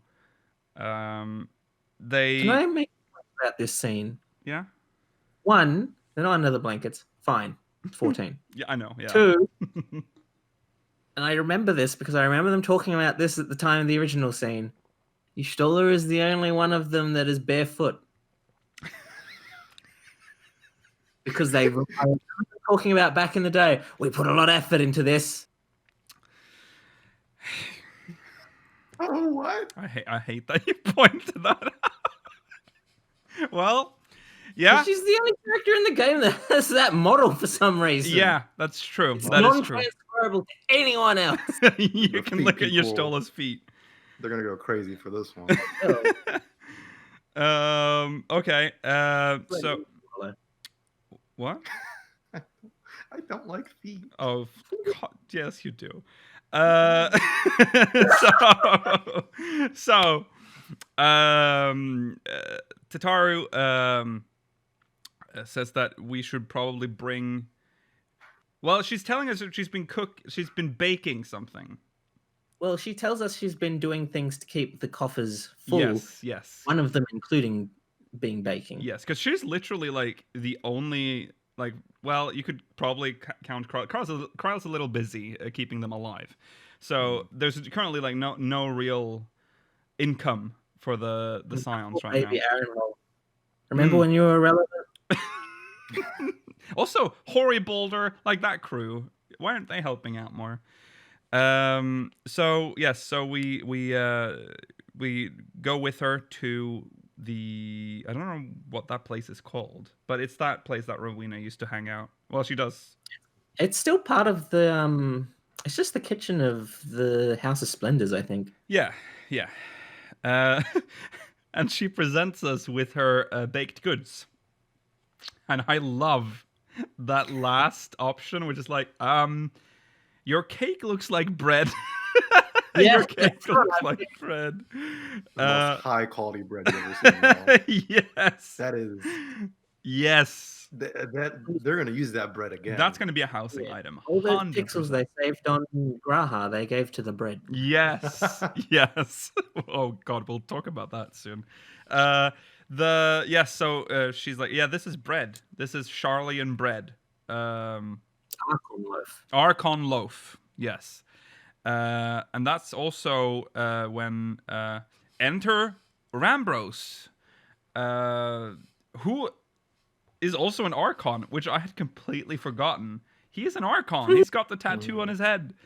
Hope you remember him. Yeah. How can you not remember Rambros? Come on now. It's Rambros. I've seen some people. Oh no. Like multiple people in patch 5.3. That's sad. Yes, so he tastes the bread and is like, just as bland as I remember, because it's a really, really boring, bland bread, just made for sustenance. That's basically all it's for. It's Charlaine's. Yes, That's kind of what they are. They're bland, calculated. Rambro's like, just as garbage as I remember. Yeah. So Tataru is basically saying, bring this bread to the Scions on the first. Maybe it'll like strengthen their. I don't remember what she says exactly, but like the smell of something from home will help them cross back over somehow. The reason Kryle brings Rambros is because she thinks maybe Rambros has a solution that can help us bring our friends home. But essentially he says, no, I don't. No. Here's a message for YoRHa. Yes. Yes. Tell them do whatever you like, man. Yeah. You do you. You do you. So we bring this bread, and they all basically say the same thing. They're like, oh, it's bread from the homeland. And then Rena's like, ooh, exotic. No, and they're like, Reen. I don't think you should be that excited about this. YoRHa says, well, yes, other people might recommend having it with tea, but I think that's over. I think people exaggerate how bad this is. Ryojay tried to defend it. Yes. Yeah. So of course he would. Yes. Oh yeah, you can say like, oh, delivery. It was a little. There was a Kupo option. Oh, yeah. Yes. You make the noise. It's cute. You make the noise. I didn't pick that because yeah. You will make a Moogle noise. That's really cute. If that's the case, that's cute. Okay. Bankers like, you're a long way from home. Get out of here. Yeah, and we're a Moogle. Okay. And also, Alphino says, we didn't eat this at our house very often. And then Alize makes fun of him for being like an elitist, like out of touch. Yeah. Okay. Eat your Archon bread. Yeah. We then travel. We tell them that things are bad at home. Your bodies are not. We're in the ocular at this point, I think. Do we move into the ocular now, or at some point we are in the ocular? I don't remember. The ocular first, actually. Now that I think about this, I think we go speak to YoRHa first before we give them the bread. Oh, we've got this in the wrong. Sorry, we've sort of put this in the wrong order. Talking about Rambros. We offer YoRHa the bread first as well. Yes, that's true. Wait, but aren't they in the room when he shows the vessels? They arrive after. Okay, so we show him the bread, and he's like, "Go give them the bread." And now we're outside, right? No. We show him the bread, and then we also say, "Rambros has a message for you." And then that's when the Scions show up into the ocular, and that's when he's ready to show us the aura. Okay, right. That makes more sense. Yes. Yes, they show us the vessel, so Backlog and YoRHa. The vessels now have this red crystal shit at the bottom. And that obviously is the thing that they didn't want to do initially, was to use like YoRHa's actual blood for this. No. Oh, yes, that's true. So that's what they did. That's the only way they could make it like work properly, was to do that. So it can capture their soul and memory. Mind and memory. Mind and memory. Right. Soul. Yeah. So, and they've already put YoRHa's memory. Yes. In his vessel. It worked. It worked. Well, yeah, that part worked. At a great sacrifice for him, because he's crusting up. He is becoming more and more. He looks more and more like like a Minecraft diamond texture. Like when you find your first like diamond ore in a stone block, that's the texture that's now creeping up on YoRHa. So people are sad but happy that this is working. They're kind of conflicted on this because obviously YoRHa's not doing too good. Well, YoRHa says that you only ask that I don't kill myself. Yes. This is I have succeeded at what you have asked me to do. Yes.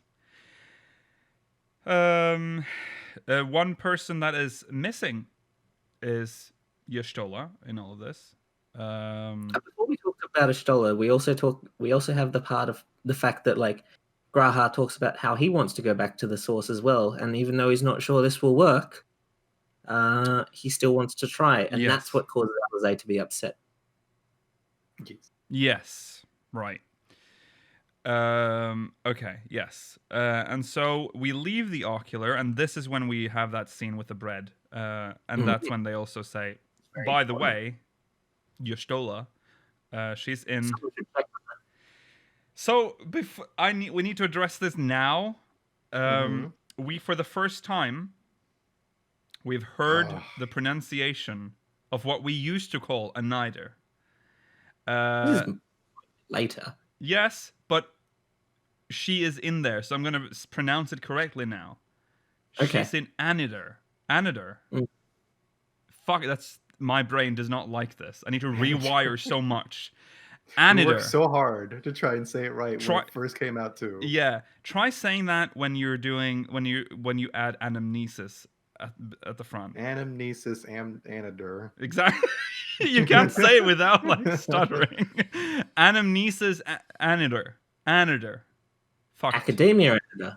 Oh God, Academia Anader. Okay, there you go. There. That's how you pronounce it. Y'shtola said so. So. Mm-hmm. What if she said it wrong? I don't know about that. What if she's just dumb? Yeah. Her voice is better than it was back in A Realm Reborn. Okay. Well, anyways, because we last left Y'shtola in that room in Anamnesis Anader, and we get in there. She's on the floor. Another death flag. Elidibus appears, and he's like, I took her. I take her now. Bye. And he opens like a portal. And he's like, he's gonna test us, and disappears. And now you have to enter this hole, and into one of the coolest instances we've had in the MSQ. We have many cool instances. He's basically, so he starts it all off by like he's gonna show us like what he's like, so that we can see it from his perspective, like what he's lost. So there's all these like Amoratine behind the counters in the background, and he turns them into like the Adventurers Guild leaders from Eorzea. So Badron,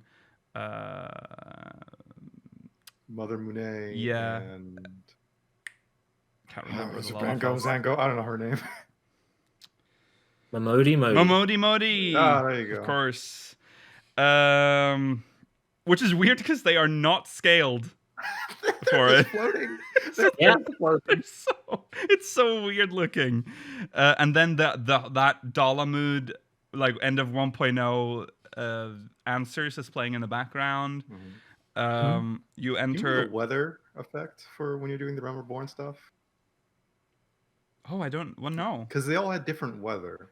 That's true. Did they? Yeah, they did. Because there was snow when you're going through the Heavensward bits. Yeah. There was like bright sunshine for Stormblood too. Yes. I just don't remember what it was. I didn't check for A Realm Reborn.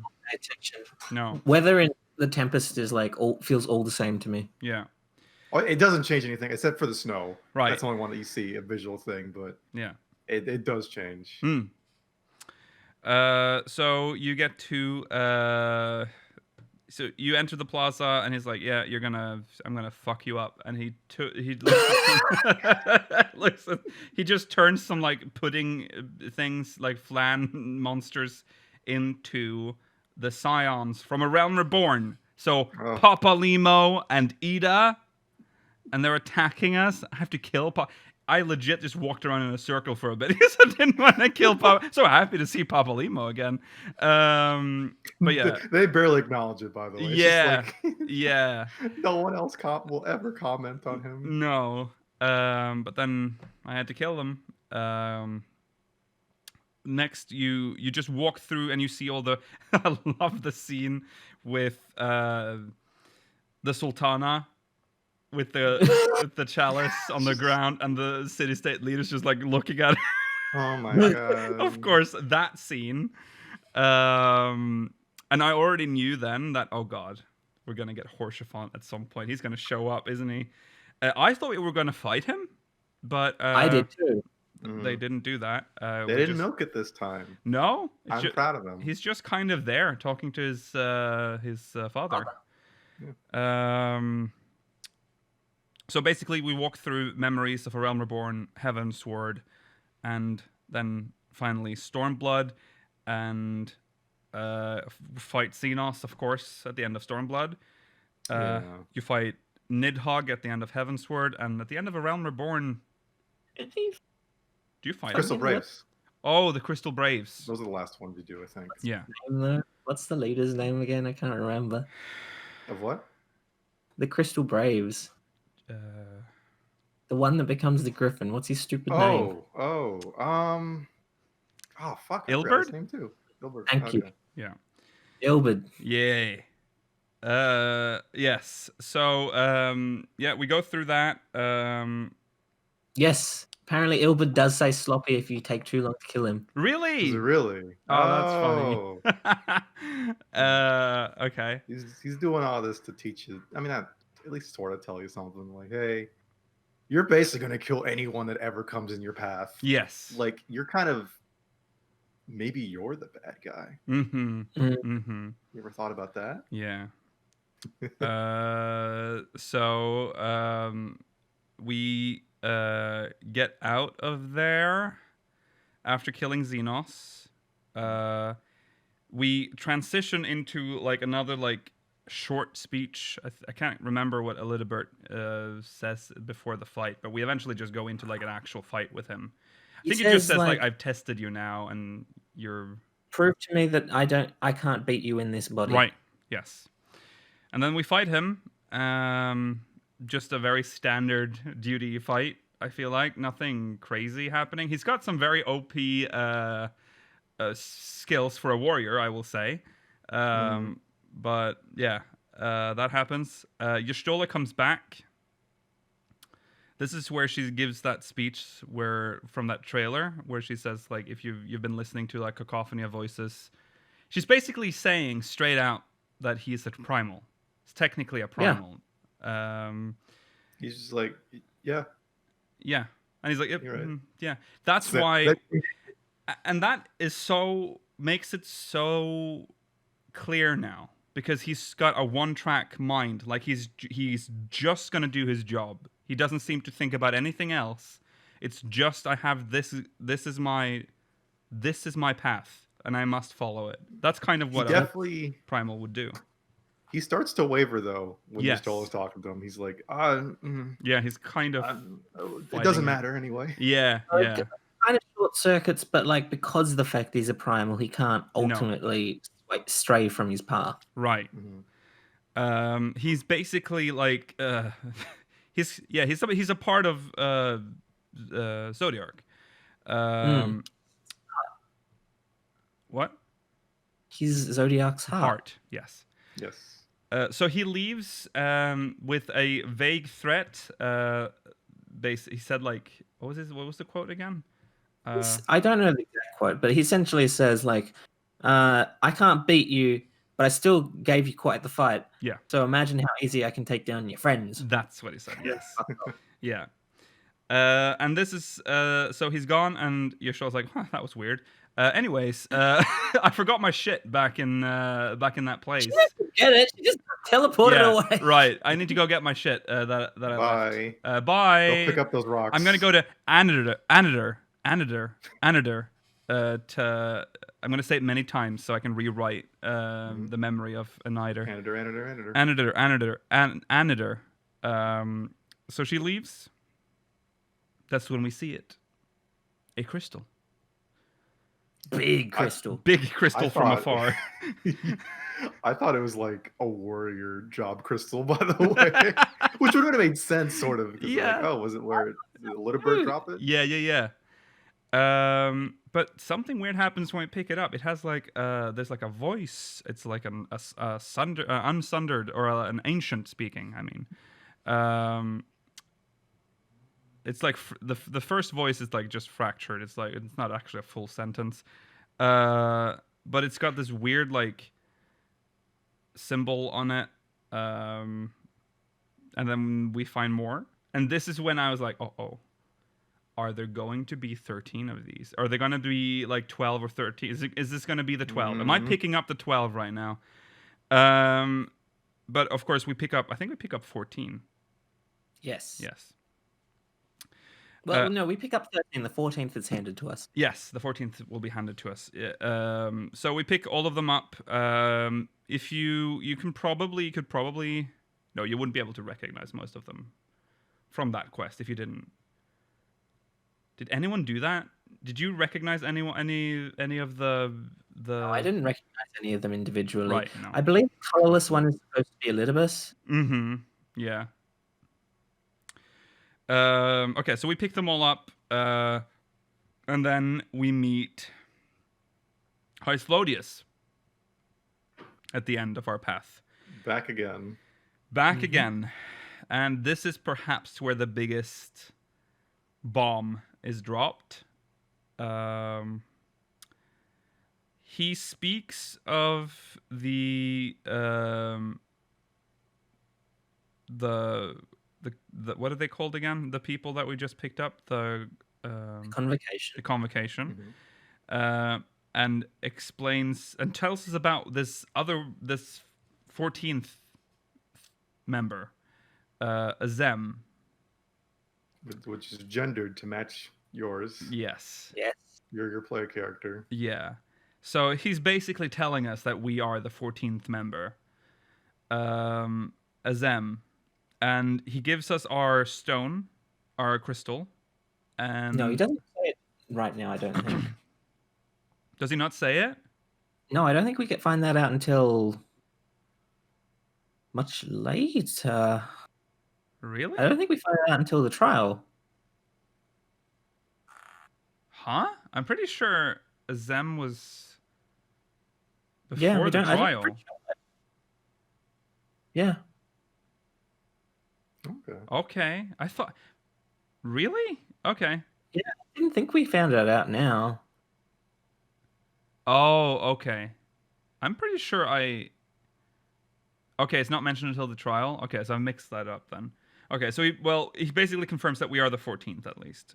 He doesn't drop the name yet. Okay. And then he disappears. Explains that the 14th was never supposed to have a crystal. Right. But it was made... Emmett Self made it? Yeah. Oh, we can say it's over, by the way. YoRHa is dead. Well, okay, Don't ever say that ever again to me. None of you. No, I'm with Rollo. We're gonna get back to that. Well, I never peddled the Oshon theory. That was Mela's thing. Yeah, I know that. But like we're just saying, shut up. Yeah. It's over. Yeah. Shut up, Mela. With the Oshon theory.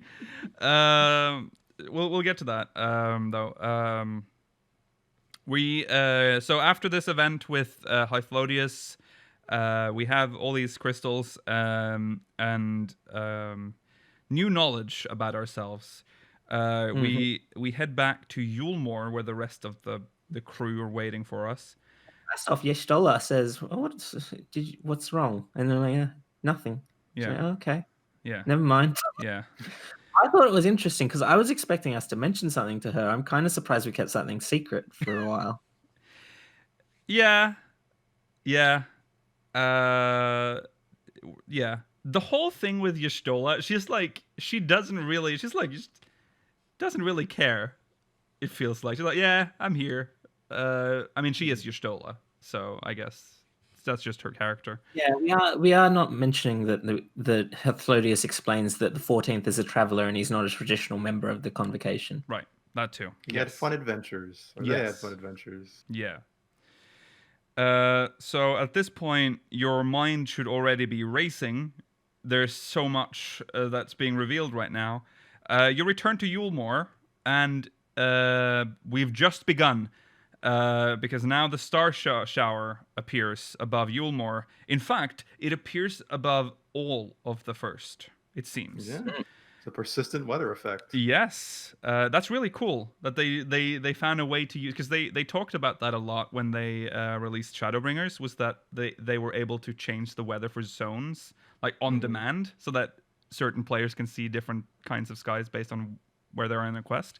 So they used that again so that we could see the star shower everywhere. This mirage of Amarat appears in the distance. This doesn't do anything. It's just a cool effect. We don't really mention that again in the story. It just kind of happens. But then Warriors of Light materialize in Yulmore. So they're attacking us. So we decide we'd make the weirdest decision. We need to get to the Crystarium.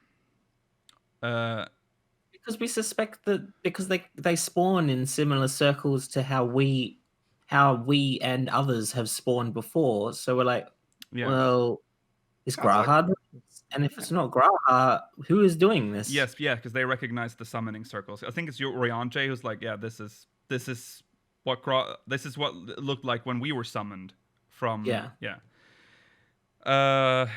So, but that's not weird. The weird thing is that we decided to travel by airship. How else would we get there? Teleport. It's already canon. It's already canon in the MSQ. Also, maybe it's like a field. I don't know. I don't know. But also, not only are we doing that, but we decide to take the airship through Amarang to the Crystarium. Yeah, that's weird. So, well, okay, let's put that aside. It's for the dungeon.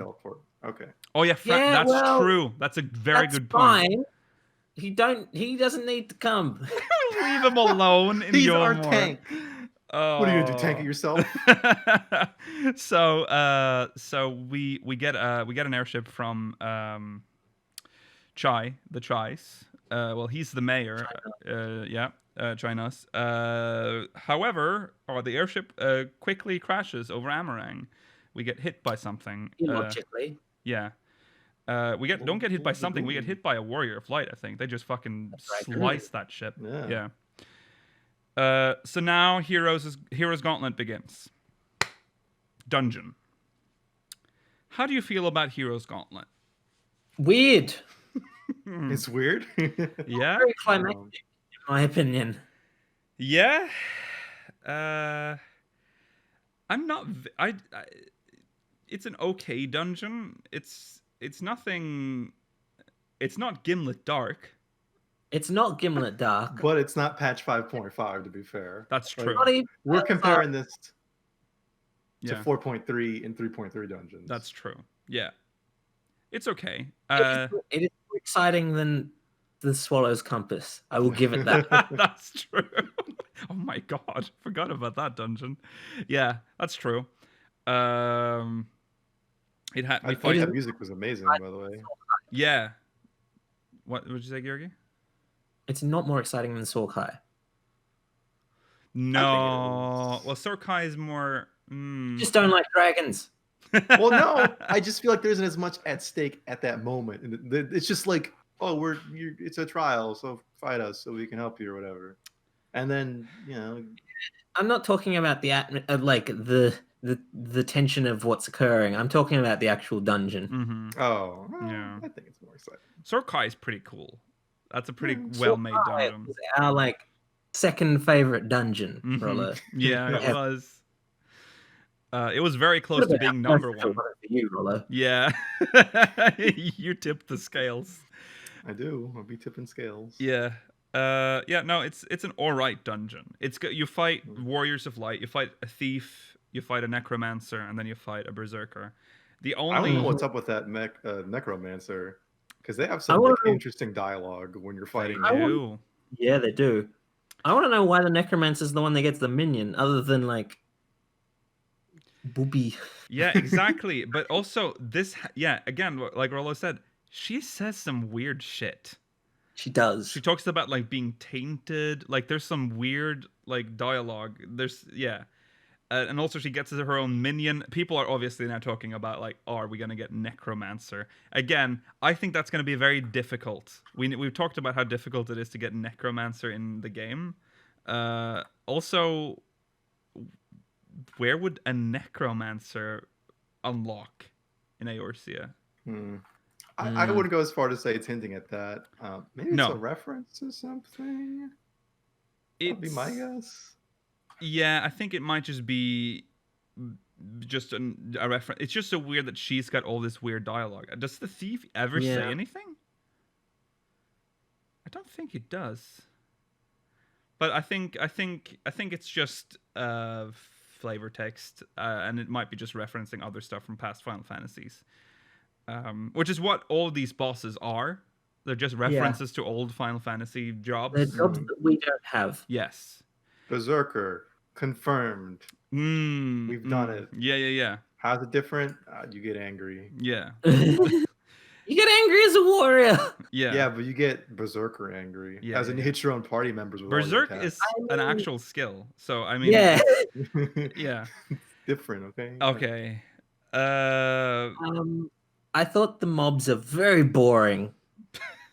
The trash is very uninteresting. But it is really cool to get to that point where you get to see all the job quest NPCs join you. Yeah. I like that.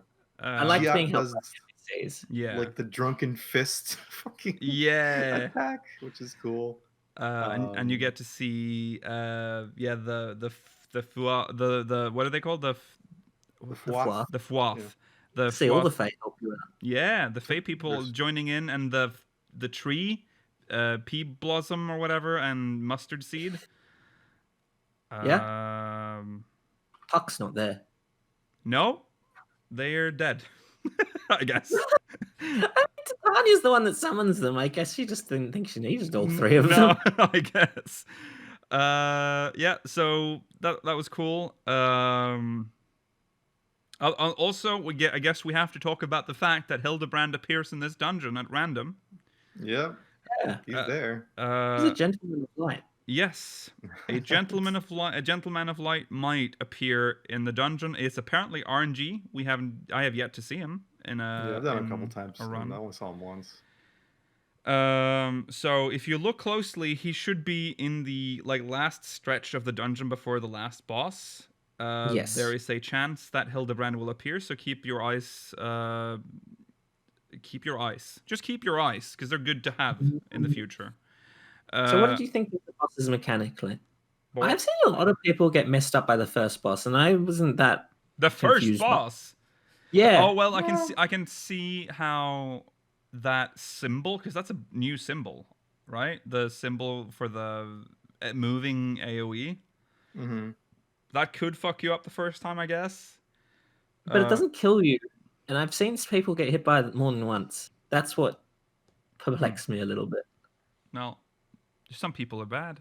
I mean, you have to fight the instinct of It's just how it is. No, I don't know.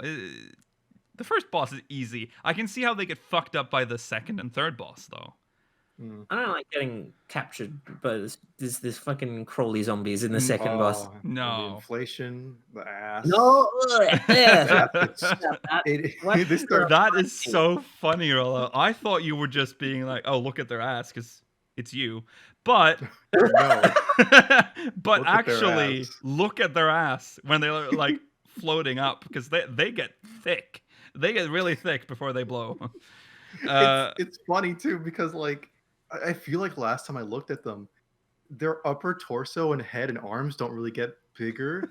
It's mostly all in the ass. So this necromancer just making their fucking bowels explode. Are they not only teasing necromancer but butt sliders as well? If you use the butt sliders, that's how your ass is gonna look like. It's a warning. This is a warning from Yoshi-P. This is the best we can do. Yeah. If you want it, we can give it to you.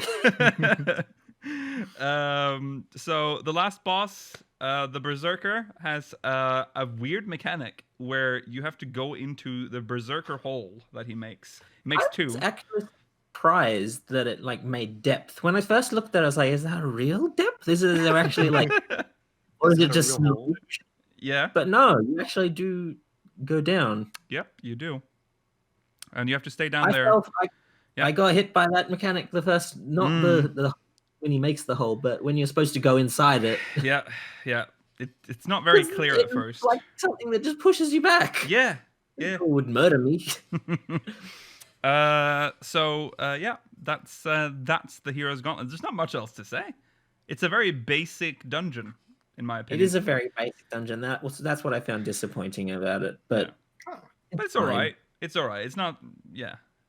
So it's not like 3.0 dungeon. It's not like 3.0 hard mode tier dungeon level. No. I learned something recently, and that when the Amaru become a Fae or whatever, they learn how to talk, they become a Tupac Amaru, right? Yeah. And so I'm like, oh, that's funny. I mean, it's not like Tupac Shakur. That'd be silly, right? Like the rapper. That'd be stupid. Yeah. But it sounds like it. And then I learned Tupac's middle name.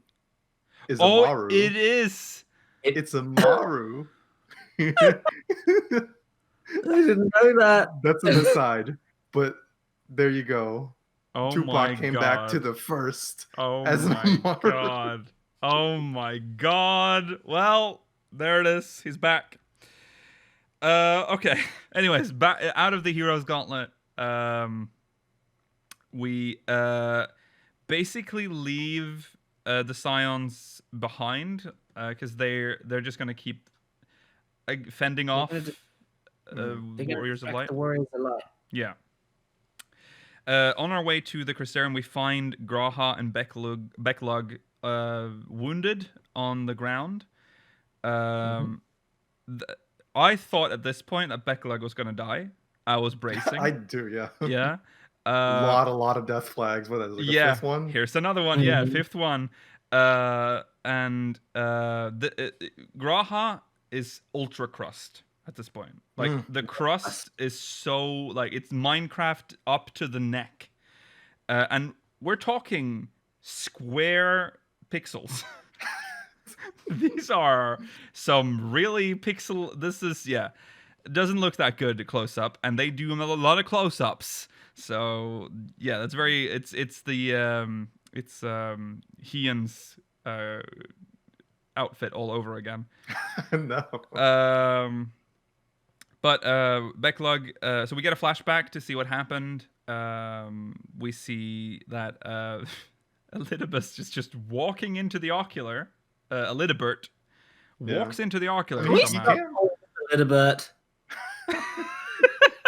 Why? Because you know. It's a stupid name. I love it. Elidibert. It's funny. I mean, he is. When I say Elidibert, it's because he's wearing his body. I know. I understand. You do not have to explain to me. Which makes it more obvious because he has walked in as Ardbert. He's walked through the door, probably. Yeah. There's no reason why they would stop him. Everyone loves him there. Yeah. He's just walked into the ocular. That is weird. And basically tries to steal YoRHa's vessel. That's why he's there. He basically wants to use the power of the Crystal Tower to summon Warriors of Light just like YoRHa did. And YoRHa's like, but hold on. That takes a lot of time and it's very difficult to do. But he's like, I don't need to summon them fully. I just need like their basically their like essence, like their will to just manifest. So he wanted to kill YoRHa because then he could actually just possess him rather than worry about the fact that he's too thick to possess right now. Yes. Becklug to the rescue, turns into that creature that we fight in. He doesn't turn into it. Well, he turns into the first boss. The what? Yeah, that's what I mean. He turns into that thing. Yeah, that's what I meant. He turns into that thing, and summons the last boss of the Grand Cosmos to defend YoRHa. He kills that so quickly, and then he's like slaps Becklug. Just nothing. Yeah. A good try though. I mean. You know. Yeah. So they fail to stop it. Elidibus has the vessel, and he's now using the Crystal Tower to summon Warriors of Light. However, here's the problem. YoRHa is still connected to that tower. So whenever he's summoning, he just crusts up a bit. And he's summoning a lot of warriors. So he's like constantly crusting now. So time is ticking. So we have to get back to the Crystarium. We run to the Crystarium. Well, Becklug is like, oh, just leave me. Okay. And then we leave him, and we get some guard to help him out. He's okay. Yeah. It turns out Becklug is fine. We are stopped by Lena at the gates. And there's this very touching moment where YoRHa... really good scene. Yeah, YoRHa basically says goodbye to Lena. It's their last conversation. I think I've said this before. I'm really sad that this scene is not voiced. Originally, I thought it's because they didn't get Lena's voice actress for this patch, but she speaks later on. So I'm really disappointed this whole scene wasn't voice actor. Yeah, I wonder if maybe they added that scene later, because it could be a scene that they didn't have originally. That's awful if this scene didn't exist originally. Yeah, I would have been really disappointed if Lena and the Exarch's like final closure was in last patch. Yeah, that's her dad. Yeah. Or grandpa, I don't know. Yeah, I don't know what. he is kind of her father figure, I guess. Yeah. So we make it into the Crystal Tower after that talk with Lena. He gets very crusty. He gets so crusty at one point he can't walk anymore because his legs are crusting up. He has this. He holds this speech. There's a lot of speeches, lots of like final speeches from this characters. This speech is very immersion breaking. What do you mean? That? Because we see the summon circles appear. Oh yeah. His speech, and it takes a very long time for him to finish his speech while these circles just take their time bringing in the people they're supposed to. Yeah. He just used the same time dilation powers that Gosetsu had in Doma Tower or Doma Castle. Yeah. He's talking to Hien or whatever. Yeah. Is there anything in that speech that was worth mentioning or talking about? I think that's when you ask him why he wanted to be wanted to do what he wanted to do, right? You ask him why did you choose to summon me? Why was I the one that you needed to summon? Yes. And what is his answer again? It's basically like, why not you? Yeah, why not? You're amazing. Yeah. And then he uses break on enemies as you leave. He just goes break. Getting a lot of play this expansion. Yeah, we get up to the top of the tower, Xande's throne room. We face him. He says one thing too. Important thing. He's like, "Hey, I still have one trick up my sleeve left. Yes, and I'm not gonna die here, right? Because I want you to see it. Right. That's true. All right, we get to the top of the tower. We face Elidibus. We try for the... thing about this scene first. If you look behind you, you see that nice JPEG of Amon's chamber. Yeah, I know. no, just listen. Just ignore it. We try for the last time to convince him to chill. Doesn't work because he is completely one-track minded. He is the primal. And he, lo and behold, he turns into the Warrior of Light. The OG. Which was foreshadowed in the very first quest. Yes. And it's a very nice model.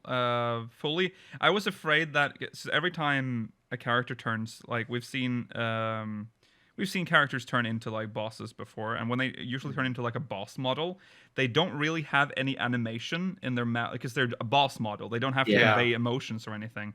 But this model did. This is a fully animated face. So that was nice. I thought it was just the Dissidia model at first too, but I don't think it is. Oh, okay. I think it's a unique one from it. All right. Chat's bringing it up. We get to say the thing. You get to say the thing? You've no fight left to fight. You've no fight left to fight. Oh, right. Yes. It seemed really mean to say that, to be honest. I was like, I don't want to. Yeah. I mean, I know I got to kill you, but it's like, I don't. I thought it was, when I first read it, I didn't read it the way that the fucking gremlins say like that. I was thinking it more like I was thinking it was more like a sympathetic thing, but then the expression you make while you say it is like, "Oh, yeah, okay, you up with mean." Yeah, yeah, it's very yeah. You're at the end of the line, buddy. This is it. Yeah, it was more so us saying, everything. There's nothing left. You can stop now. You don't have to keep going. Yeah, but no, we were being more aggressive than that. Yeah. He summons forth some warriors of light, and in that moment, they form that a mono wheel that the logo is based on. So they formed the 14 logo. What? That's in the middle of the fight. Is it in the middle? Yeah. Oh yeah, you're right. He hasn't summoned them yet. Sorry. Well, sorry, I'm getting ahead of myself because there's so many references in this. The extreme, is that how it is? Okay. Yeah. Yeah, and the extreme that happens at the start of the fight. Yeah. Okay. Right. Yes. So he's the warrior of light now. The seat of sacrifice is ready to begin. The fight itself. How do you feel about it? It's good. Yeah. Previously one of my favorite. Actually, I should say my favorite trial was I cannot remember the name of it, but it's with fucking Tsukiyomi. Tsukiyomi was my favorite trial. Okay, yeah. This has definitely topped it. Right. Yeah, it is probably. I don't know, because I agree with you. Tsukiyomi was probably my favorite trial beforehand. Maybe not. Maybe except for Hades. Oh, sure. Sorry, we did not mention the fact that we have the Azem bit before the fight begins. Yeah. That's sort of when the name is revealed to us of that member. Azem. We use the circle when we do the summon. We summon our friends again. Yes. Which I still really like. It's just a fun way to make your other party members Yeah. Give them a little something. Yes. Azem. Yeah. So there you go. That's the name. Okay, back to the trial. That is very important to point out because we'll talk a lot about that in the coming weeks and probably months. We're never going to shut up about them. Okay, so yes, the trial has perhaps not perhaps. It definitely has the roughest active time event in the game. So people have researched this. That it is designed to go down very quickly at first, and then it slows down once you get to the end. You don't actually have to go that fast. Right. Don't hurt your fingers, please. To the lower part. Right. It just tricks you into thinking that you do. Right. Yeah. Yes. More, what's the word? Serious? Mm-hmm. I will say that those that watched when I did this the first time, I don't think I've ever done this before, but for the first time, I think, in history, I activated chat by mistake and killed the whole party. No! So that was fun. So if one person fucks up, you kill the whole party. So does it really? Yeah. I didn't know that. Does it? Yeah. Wow. So you better pass that check. You actually get res, by the way. You get what? If you like died before that bit happens, you get rezzed into it. So you can't even escape it. Oh wow. No, you have to do it. Interesting. Okay. So you bust out, and Grandpa shows up. Yeah, Emmett Selk brings us out there. That's so cool. I love that. That's the part that really brought it all together for me. Yeah. It reminds me a lot of the Gosetsu running in for Tsukiyomi thing. Yeah. I yelled a little bit. Yeah. I yelled. That was. I clapped. I clapped because I saw the thing. Yeah. Yeah. It was cool. And then you all probably since you're watching this spoilercast, you've all done this trial, so we don't have to explain what happens in the trial. Yeah, it's cool. I mean, we get limit breaked. Yeah. Not fair. 4. Limits were made to be broken. That literally doesn't. Yeah. So that happens. You use tank limit breaks against him. Mm-hmm. Nice. I miss using tank limit breaks. Yeah. It's kind of a shame you have to use them and I could be using it for DPS, but I mean you don't get to use it often. It's fun. Yeah. Quite a lot of limit break immediately afterwards, so it's not that bad. Yeah. But even if you do, make sure you time your DPS limit break carefully, because otherwise you can just use Hallowed Ground to nullify your limit break. It's so funny. other bosses become immune for just like mechanic reasons or whatever. Yeah. He's just like, no. Yeah. He's like, no, You're no, not no. gonna Do limit not break limit break me. So yes, you defeat him. We're going to talk about the fight mechanically. I mean, I just said most people have already probably done the trial, right? We don't have to explain how this trial works. Do you want to? I mean, we're already over time. We started late. Okay. Yeah. What do you want to talk about? I don't know. I was asking. I was done. There's just a lot of cool stuff. Yeah, there's a lot of cool stuff. I thought we'd a lot of skills. Living dead on us at the start of the fight. What? Like a reverse living dead. Yes, he uses living dead on us. He uses unleash on us. He uses a lot of dragoon dives. He uses like literally everything we've been able to use almost and throws it at us. Yeah. In some form. Yeah. Yeah. It's a cool fight. It is the end of Elidibus. So it has to be epic. So yeah. That music too. Music good. It's got that. Weird but good. It's good. It's not my favorite. No. It's good. I think.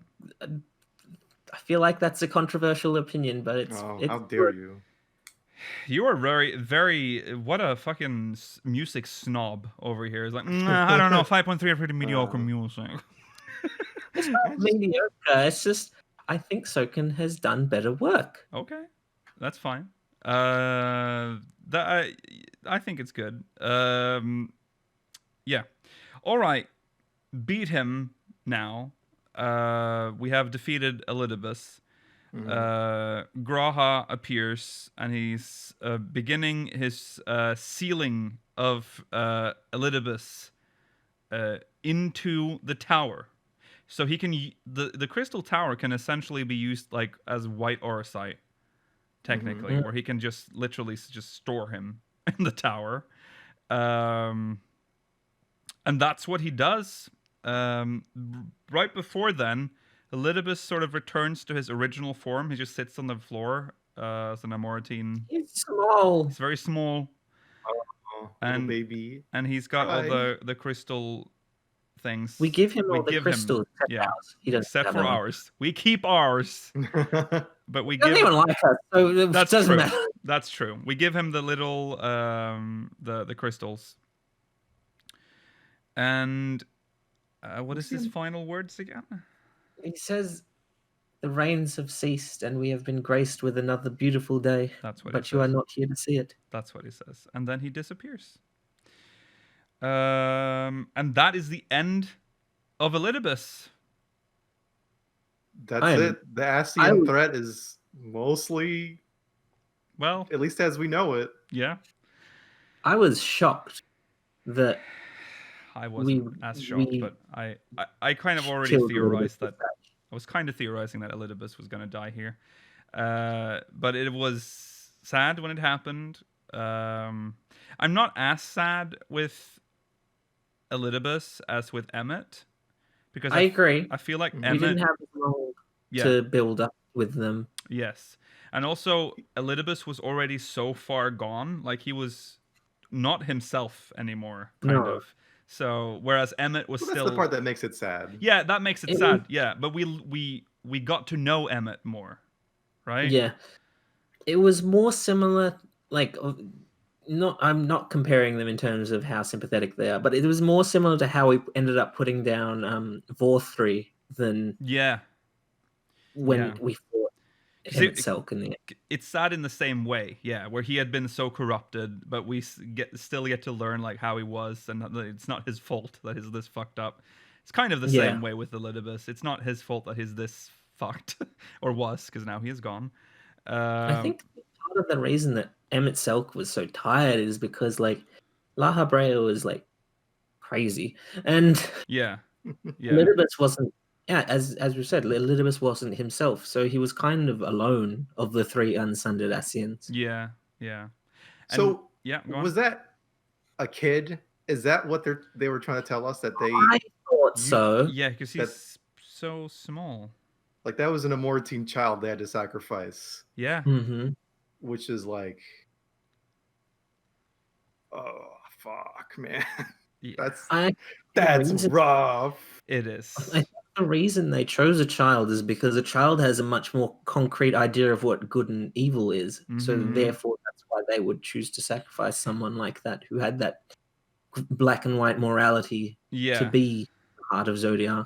But that brings up a very interesting question, because that part of Zodiac is gone now.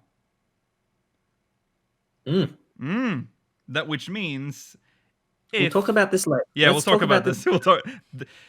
We'll talk about this again for the next 3 months. Right. So, yes, we have our crystal. Elidibus is gone. Exarch or YoRHa starts to really crust. Like he's like, the crusting. I hate it's that happening. You're right. I hate when this was happening. I was like, he's becoming a housing item. Fuck you! No. Why are you so upset? You got to be right about something, and we get to be correct about something. I know, but he starts turning into a statue, basically, which would be perfect in front of a house. Seems pretty happy to be turning into a statue. Yeah. Happy about it, but he realized that, I've got a second body. Yeah, and I'll look good outside a house. This is why I wasn't that sad about this scene. Like, I get that it is sad, and some people found it more like affecting than I did. But the fact that I knew that I was like, okay, well, he's not dead. He's gonna be back exactly, because he's in the vessel. So yes, it's sad in a way because that iteration of him is gone. Like that body is gone. Like the Exarch is dead. Right. And it's sad too because he's leaving a lot of people behind. Yeah, it's sad for them because they will never see him I again. already got that sadness out when we spoke to Lena earlier. Okay. Yeah. Should make him a level 80 target. No. I hate all of those.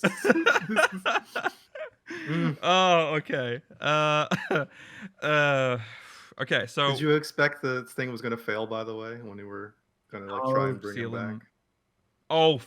I had, because well, let's talk about it when we get to that point of the story. But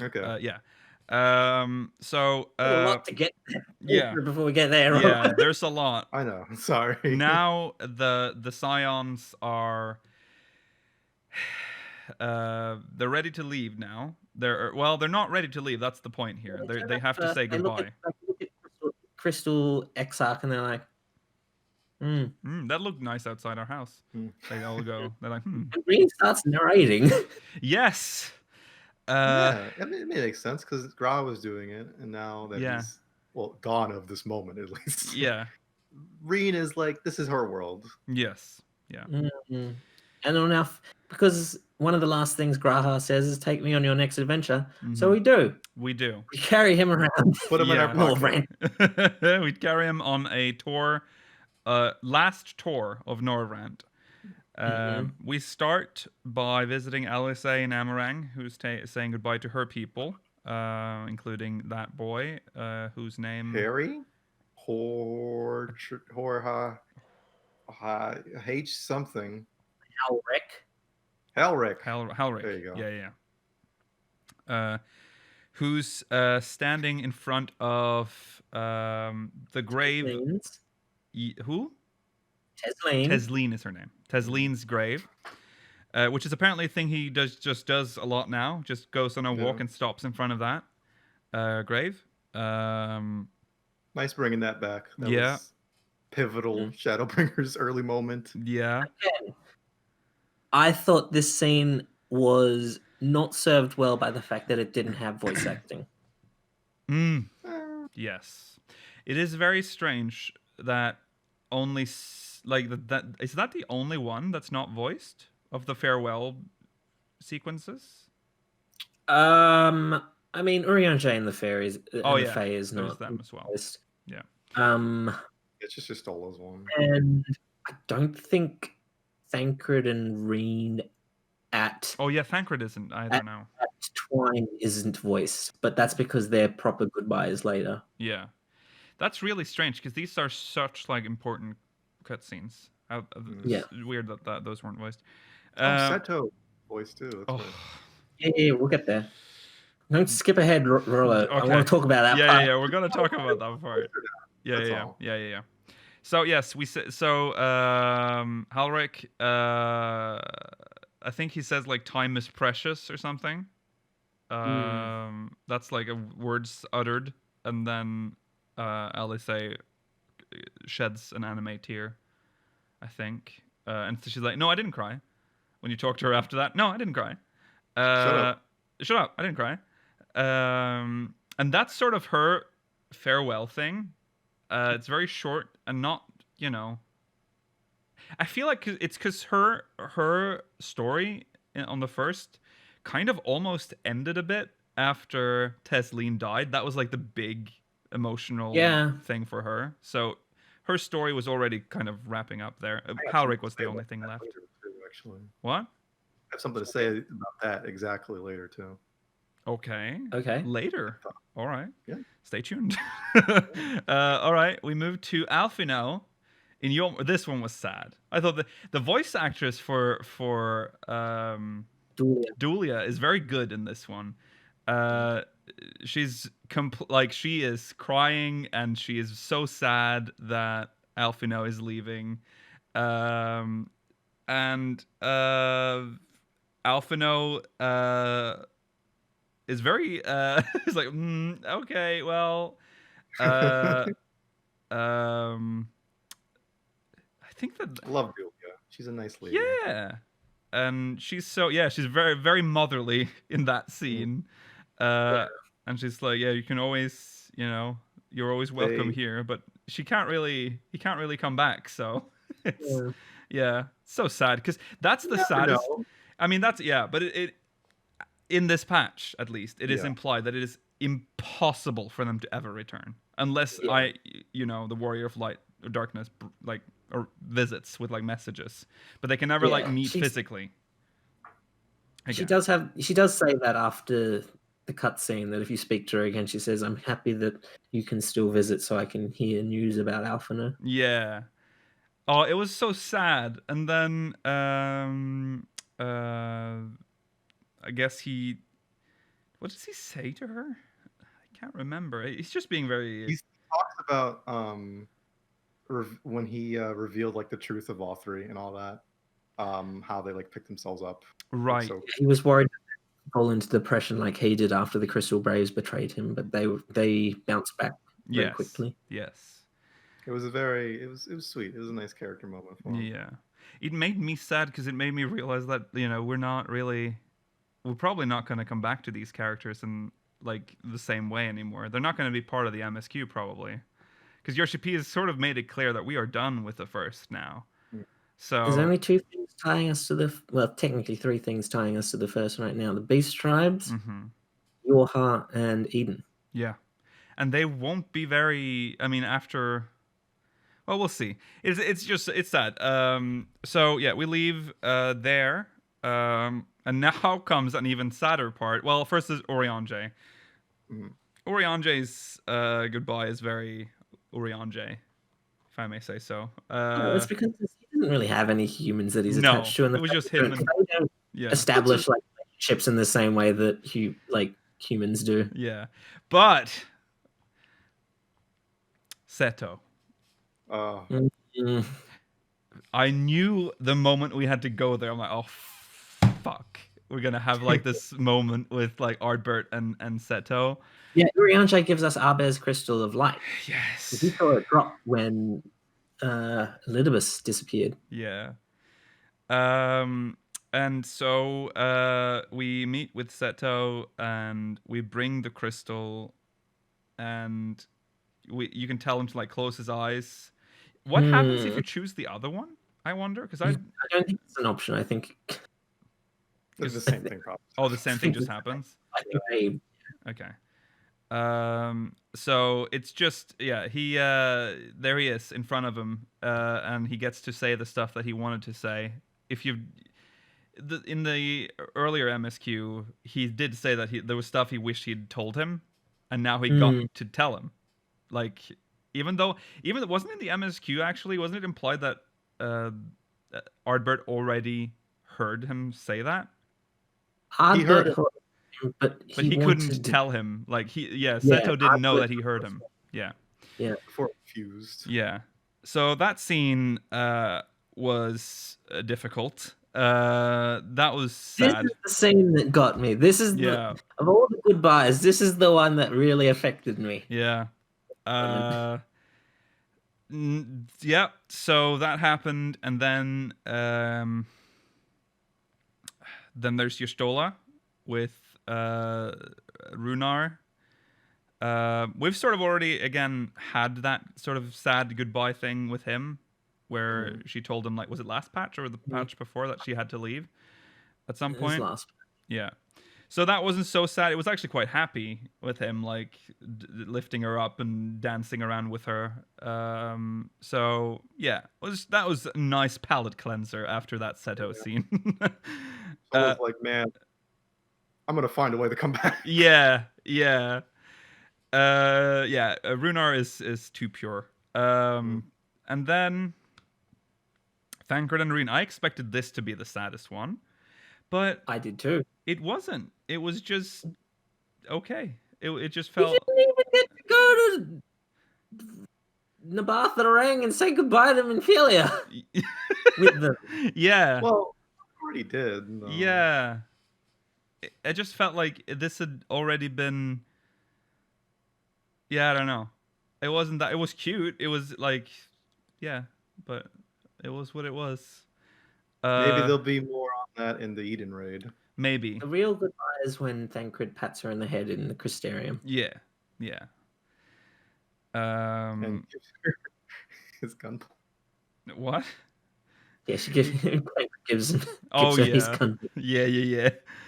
And then the Crystarium. Had a flashlight coming, holding a gunblade like that. The Crystarium shows up to say goodbye as well. All of our friends at the Crystarium. Lena is voiced this time. Don't understand why she wasn't voiced before. No. And then it begins, the transfer. We say goodbye to the Crystarium and then enter the Ocular. And then the transfer begins. And it's all successful. The transfer 2 is successful. And I thought, okay, we've had so many death flags. So far, no one has really died except for, you could argue, Elidibus. Even though, I didn't count him as like someone I'd be afraid of dying. Then we leave. We enter the source. And the transfer begins to the bodies. And everyone wakes up. Hooray. No one seems to be fucked up. Nothing has gone wrong with the transfer. That surprised me. His hair is different. It's like, did I shave? Who shaved me? Who's shaving me? He just looks down. Who shaved me? So we, of course, run off to get YoRHa. Yeah. You just got here. Yeah. Where are you going? So as we run into the crystal tower, we drop our little crystal. And it's funny because Georgi and I both thought the same thing. It kind of looks like we're just going to look at him and be like, oh, it's just that, and just keep running. Just leave it behind. But yeah, we do pick it up again. Guess that was just like a reminder, like to just look at the symbol again. So, that's important for later. We then transfer, presumably. So this was surprising because this cut. End scene as we enter the crystal tower and the door closes. I thought there was going to be some suspense like tied to the actual transfer of YoRHa. Yeah. Because I thought it was going to stop for the patch. Oh, you thought it was going to be the cliffhanger? Yeah, that would have been a good cliffhanger, actually.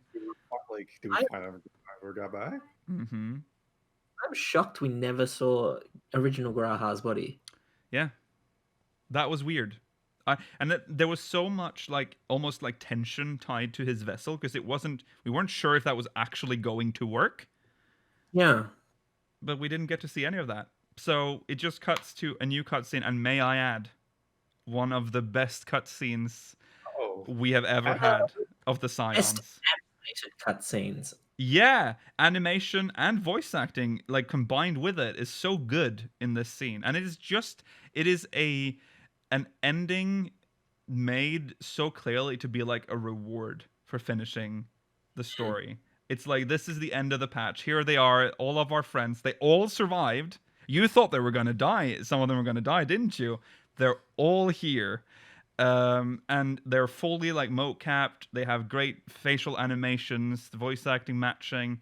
There's like Alice like fucking bopping her head on the table like she's bored. She's jealous that everyone got like new outfits, like the first outfits, except for her. Yeah, that's what I want to talk about. Yeah, okay. Because she has that moment. She's like, man, I mean, aside from like the physical items everyone getting, she's like, man, I feel like everyone else got development. Yeah. Yeah. You wonder, is that the writer actually admitting, like, okay, as far as the twins go during this expansion in general, they didn't develop as much as a character. At least Alice did. Yeah. But this was not the twins' expansion. It was not. Their expansions were Heavensward and Stormblood. That's true. That's true. And also, I mean, we don't know. They might develop a lot if the next expansion is going to have Charlian in it. So we'll see. Her time to shine will come. But I think you might be right, Rolla. It might just be like, yeah. And then we get to see YoRHa as a Scion now. I was so hoping they'd cut off his stupid rat tail, but he still has it. Yeah. Leave him alone. His gear is really cool, though. I like his gear. His gear does look cool. Yeah. It's like a combination of his crystal tower and his first outfit. I like how when you meet him, or I think you're in the Rising Stones or whatever. I mean, he's basically a sign-up at that point, but he basically has like, yeah. It's true. He's now a full member of the Scions, so we'll see a lot of him in the future. So that's good. He's not just gonna get cut off because Shadowbringers is over. He's probably gonna be a permanent cast member now. Not that at all. No, He's gonna be part of the main cast from now. This is an old Speakers theory, and I wish I remembered who started this theory, but I remember talking about having YoRHa as a member of the Scions, but I don't remember how. It might be someone. I vaguely remember that. Yeah. It's a long It's a long ass time ago, but yeah, it happened. Shadowbringers. Yeah. So there you go. But it isn't over. There's this like moment where someone's like running in and they're like, "Oh no, I don't remember what it's like." Yeah. It's just such a basic thing, and they're like, "Oh yeah, we're going." This annoyed me. And Yashola's like, "I'm gonna sip some tea." What, Georgi? This is their actual job. This is their normal job. This is what they do when we don't go on adventures. Bigger than this. Yeah, but they just woke up. They like 3 days ago. Georgi, they can't make events happen. They just do what happens. You know, that they're the police in Revenant's Toll. Basically, that's what they do. I thought they were like normal adventurers for this. Normal adventurers? No, they're still Scions. They're still doing it in the name of the Scions, right? They're doing it for money, aren't they? That's how they earn money. I don't know too much about how the Scions operate, but I would assume this is what they do on their off time, like when they're not doing like world-changing shit. And I kind of like that idea, and I also like that everyone's running, and your show is like, "I'll have some tea first, thank you very much." It's like a fun. We're back in it now. Yeah, it felt nice. Like we're back home. We're home again. We're dealing with Eorzean matters, like with the hippogriffs attacking some poor farmer's wheat. Like Crystal Farms in more time. Yeah, my Crystal Farm. Yeah. Kryle's a Scion. Yeah, Kryle's a Scion, yeah. Kryle was officially made a Scion in patch 3.4, I want to say. Yes. The last happy time we had with Papalima. Yeah. Okay. So. Cut to black. Actually, we don't cut to black. We just kind of cut to... the music is still playing while we're like panning into like a new scene. And it is a Garlean... It's the Garlean throne room. A lot of dead bodies.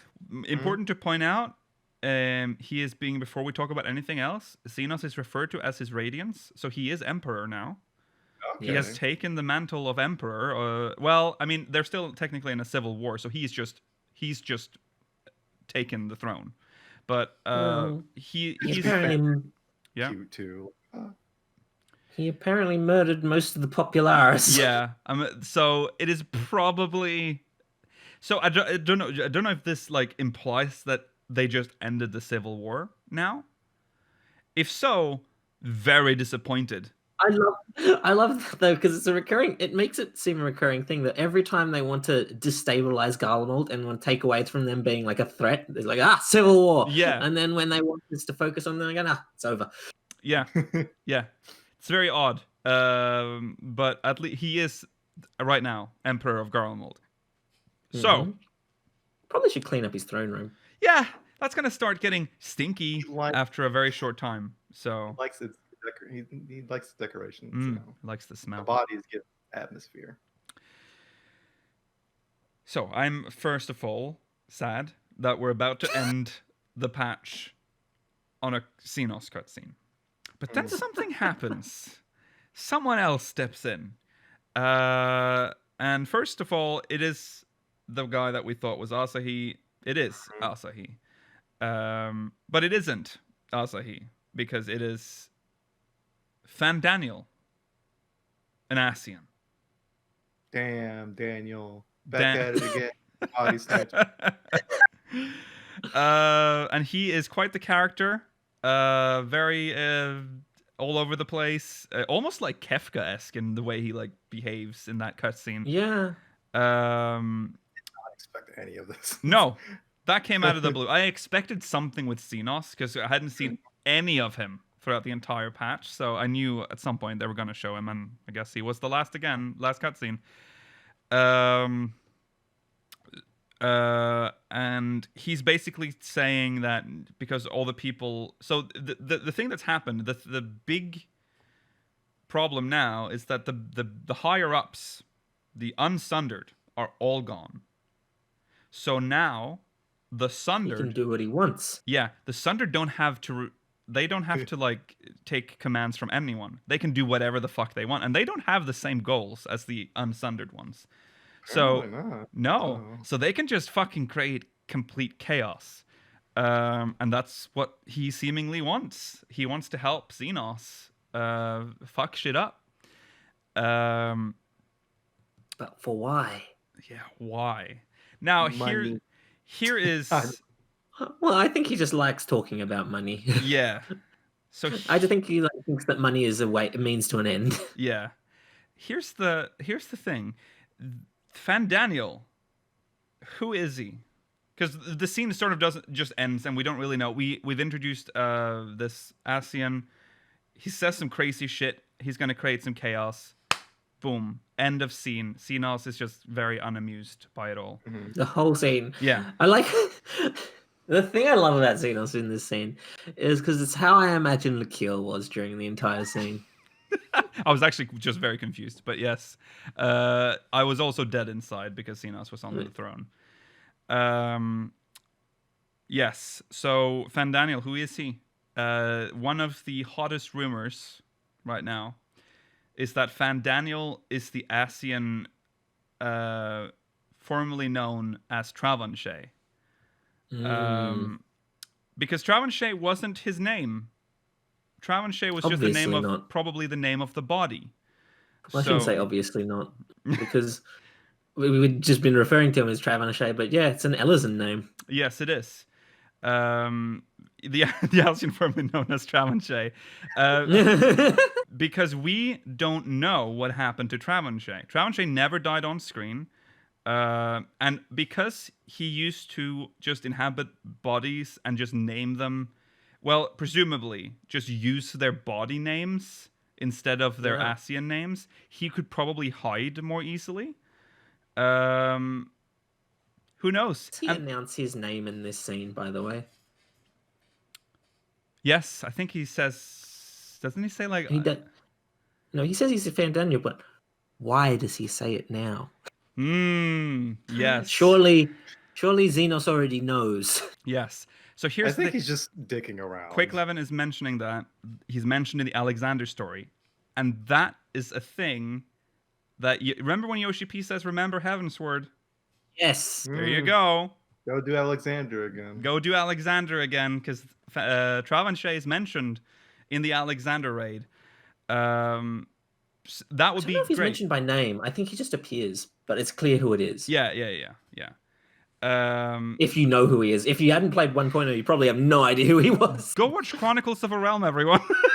Finally relevant. I never thought it'd happen. The plug, we did it. Never the twain shall meet. Well, has a lot of Travanchet in it. Yes. What were we talking about? Yes. So, and also it would sort of it would make his character, in my opinion, more interesting, because it's not just a pop-up villain that they've just created now for, as a new Ascian.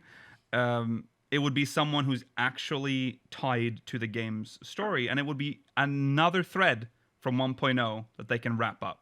Thought we were done with 1.0. There's still... I kind of thought we were done with 1.0 as well. We're almost done. Rollo. This is probably one of the last threads that we've yet to... Well, Garlemald in general as well. I got some hair in my face. Mm-hmm. Yeah, I can't shake my head as much. Yeah, because this is their chance. Yeah, this is their opportunity to finish the Travanchet story as well. Wrap that up with a nice little bow, and I think that's it. I don't think there's anything other left to talk about from 1.0 after that, because they've done the Star Shower. That's also really interesting, by the way. Another clue for Travanchet is that Travanchet appears for the last time during a Star Shower. That is the last time he is seen, is during a Star Shower. He steals the key to Seal Rock and is gone. So, yeah. Really interesting. I hope we see... I hope that's true. I hope it's not just a random new Ascian. It could be. It could be as well. I'm just hoping that it's Travanchet. Or going back to Xenos. I'm hoping Travanchet is him. Yes. Go on. Xenos. Yeah, go on. Well, with don't say the curse thing. Oh, you're going to say it. I just didn't want to say it. Okay, go on. Zodiac currently lacks a heart. Yes, I know. Who has previously possessed the primal? Xenos. He's gonna become the heart of Zodiac, and that means Zodiac has like no grasp of like right and wrong. He'll be Xenos.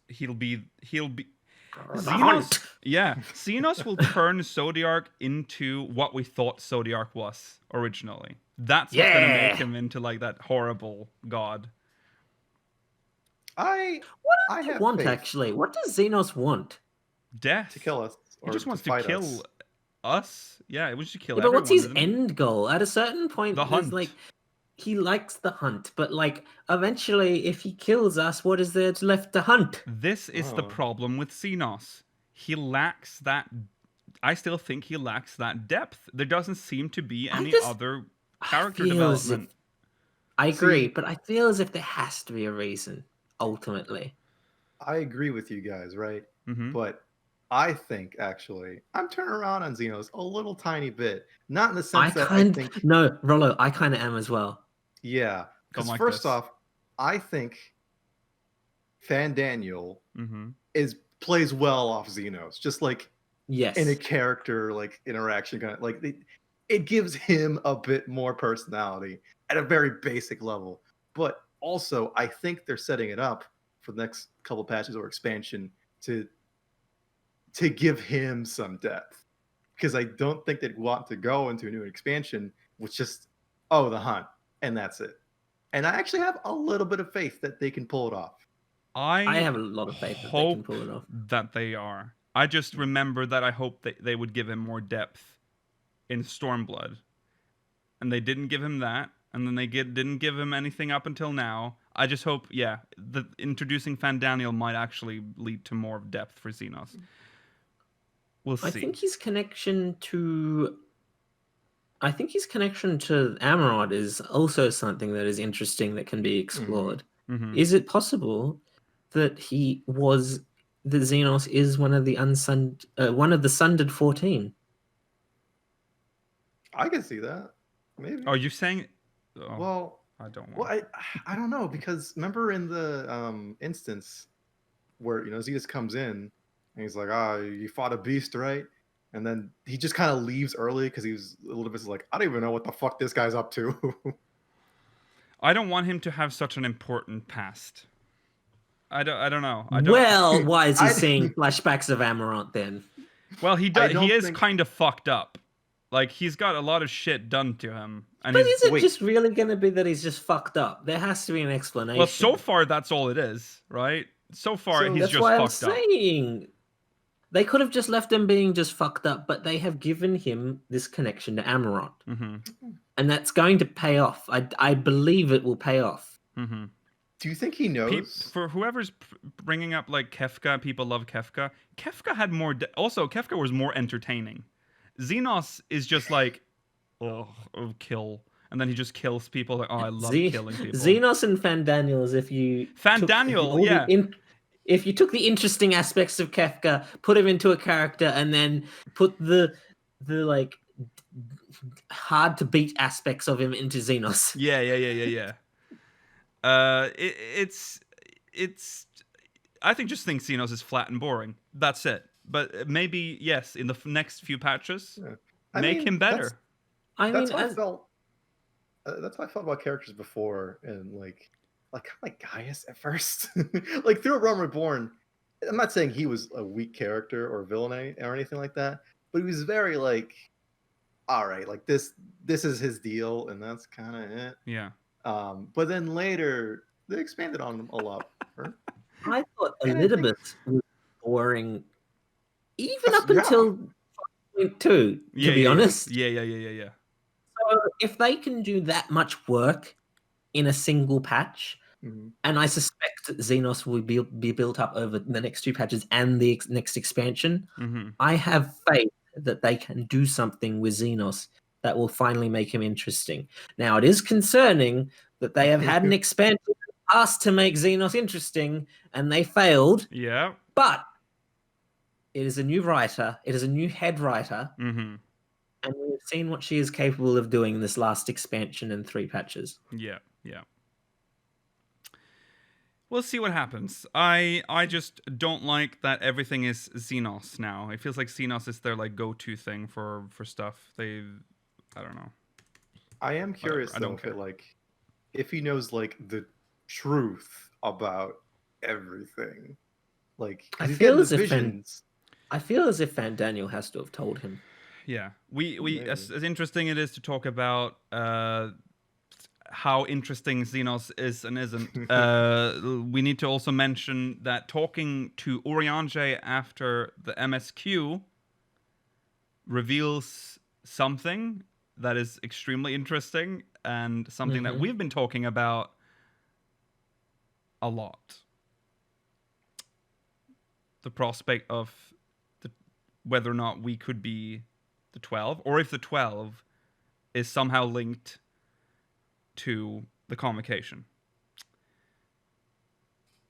YoRHa theorizes that Azem could be Azema and Azim.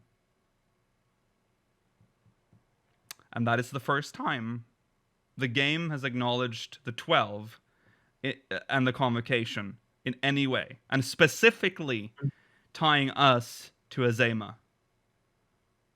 That's weird, but it is in the game now, which means it's kind of a thing now. It made me more excited, because not necessarily because it's true, but because it's in the game. Like Oriange is theorizing. He's on our train now. He's with us in this theory. He shot down Mela's theory about us being on. Over. It's over. Ashan is dead. Yeah. Long live Zima. Yeah. It Warrior does make princess. Azema is male. Well, actually, no. Azema. Azame is whatever gender the main character, Warrior of Light is. Yeah. But Azema, I believe specifically, is male. Azema is a goddess. Is it? Yeah. Oh, Azema is male then. The Eorzean one is. Yeah, Azema is a goddess. I think that's where I got them confused. Azim is male. I think it's just it just shows how pointless it is to gender the god, because they're all different iterations are just different genders. Yeah. That's big hype. I like that theory is in the game now. It makes me wonder about how Azem, if he is related to the 12, and also Azim and Nama, how is he connected to? How is Azim, he or she connected? How are they? Where does the 12 come from?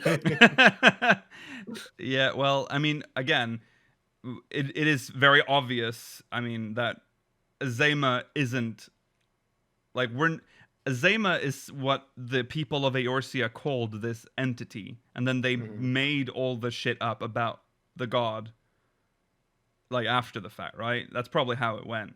Yeah, but assumedly they came up with it all at the same time. So how did the Azema lore get connected to everything else? Yeah,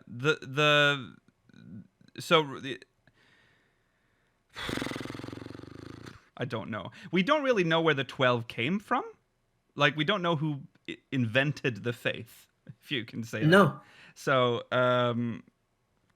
that's lore that we don't know. We just have the creation myth, which is obviously made by Eorzean scholars.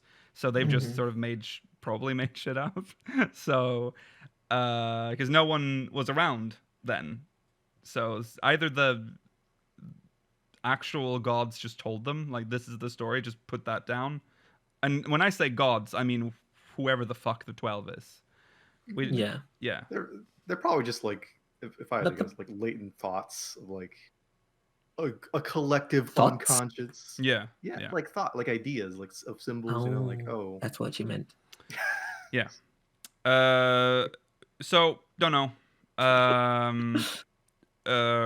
Right. Okay. Also, because the confusing fact is the fact that it leads to at least 2 different religions. Yes. That's what bewilders me, and I know I love it because it bewilders you because of the fact that Othar doesn't play by our rules. They do not. Why is it confusing though? I don't understand. Why is it confusing? What do you mean? Because their pantheon does not match the way ours is built. Oh, well, I mean, and yet they have this one similar. Yeah, they have one god that they share, but they don't have an equivalent of the 12. But it is very, very, very interesting because Azema's symbol appears multiple times on buildings. So it appears on the Sildi ruins in Highbridge. The statue that you jump on. There's actually a symbol, Azema's symbol, on there. There's a symbol for Azema on those buildings in Azizla, that cathedral from Mericidia. Only her symbol, by the way. No other god's symbol appears. So Chat brings up a good point. Azem was a traveler. Yes. Maybe wherever he or she went, just new religions were spawned from their actions. Yeah. Like a bunch of in relation to the people that they were with at the time. This is some tinfoil theory crafting, but we need to. We actually don't have time for this. One last thing we need to talk about is the final line that is spoken in the cutscene by YoRHa, where he talks about the end of this star's existence. Is that what he said? The end. Yeah. I don't really read that much into that because they kind of did the same thing at the beginning of Shadowbringers, where they were like, "Oh yeah, wow, the end of the world, 8th Umbral Calamity. We just reversed it." Yeah, they Done. said something closer to the final chapters in this Star's story. Yeah. Yes. Yeah. Final chapter to this star story is what he said. To this star, final chapter of this star. Yeah, that's what he said. I don't know. I don't know what does that mean? Do you think? Is that the end of an era, or are we getting another calamity? Are we actually getting the 8th Umbral? No. They're not going to destroy Eorzea. Exactly. So I don't know what that means. Words. Yeah. It might just mean the end of the Hydaelyn Zodiarch arc. That's what I would think. It's more like, yeah, we're closing the chapter on the Zodiarch and Hydaelyn arc. Yeah. I thought you were just making a pun.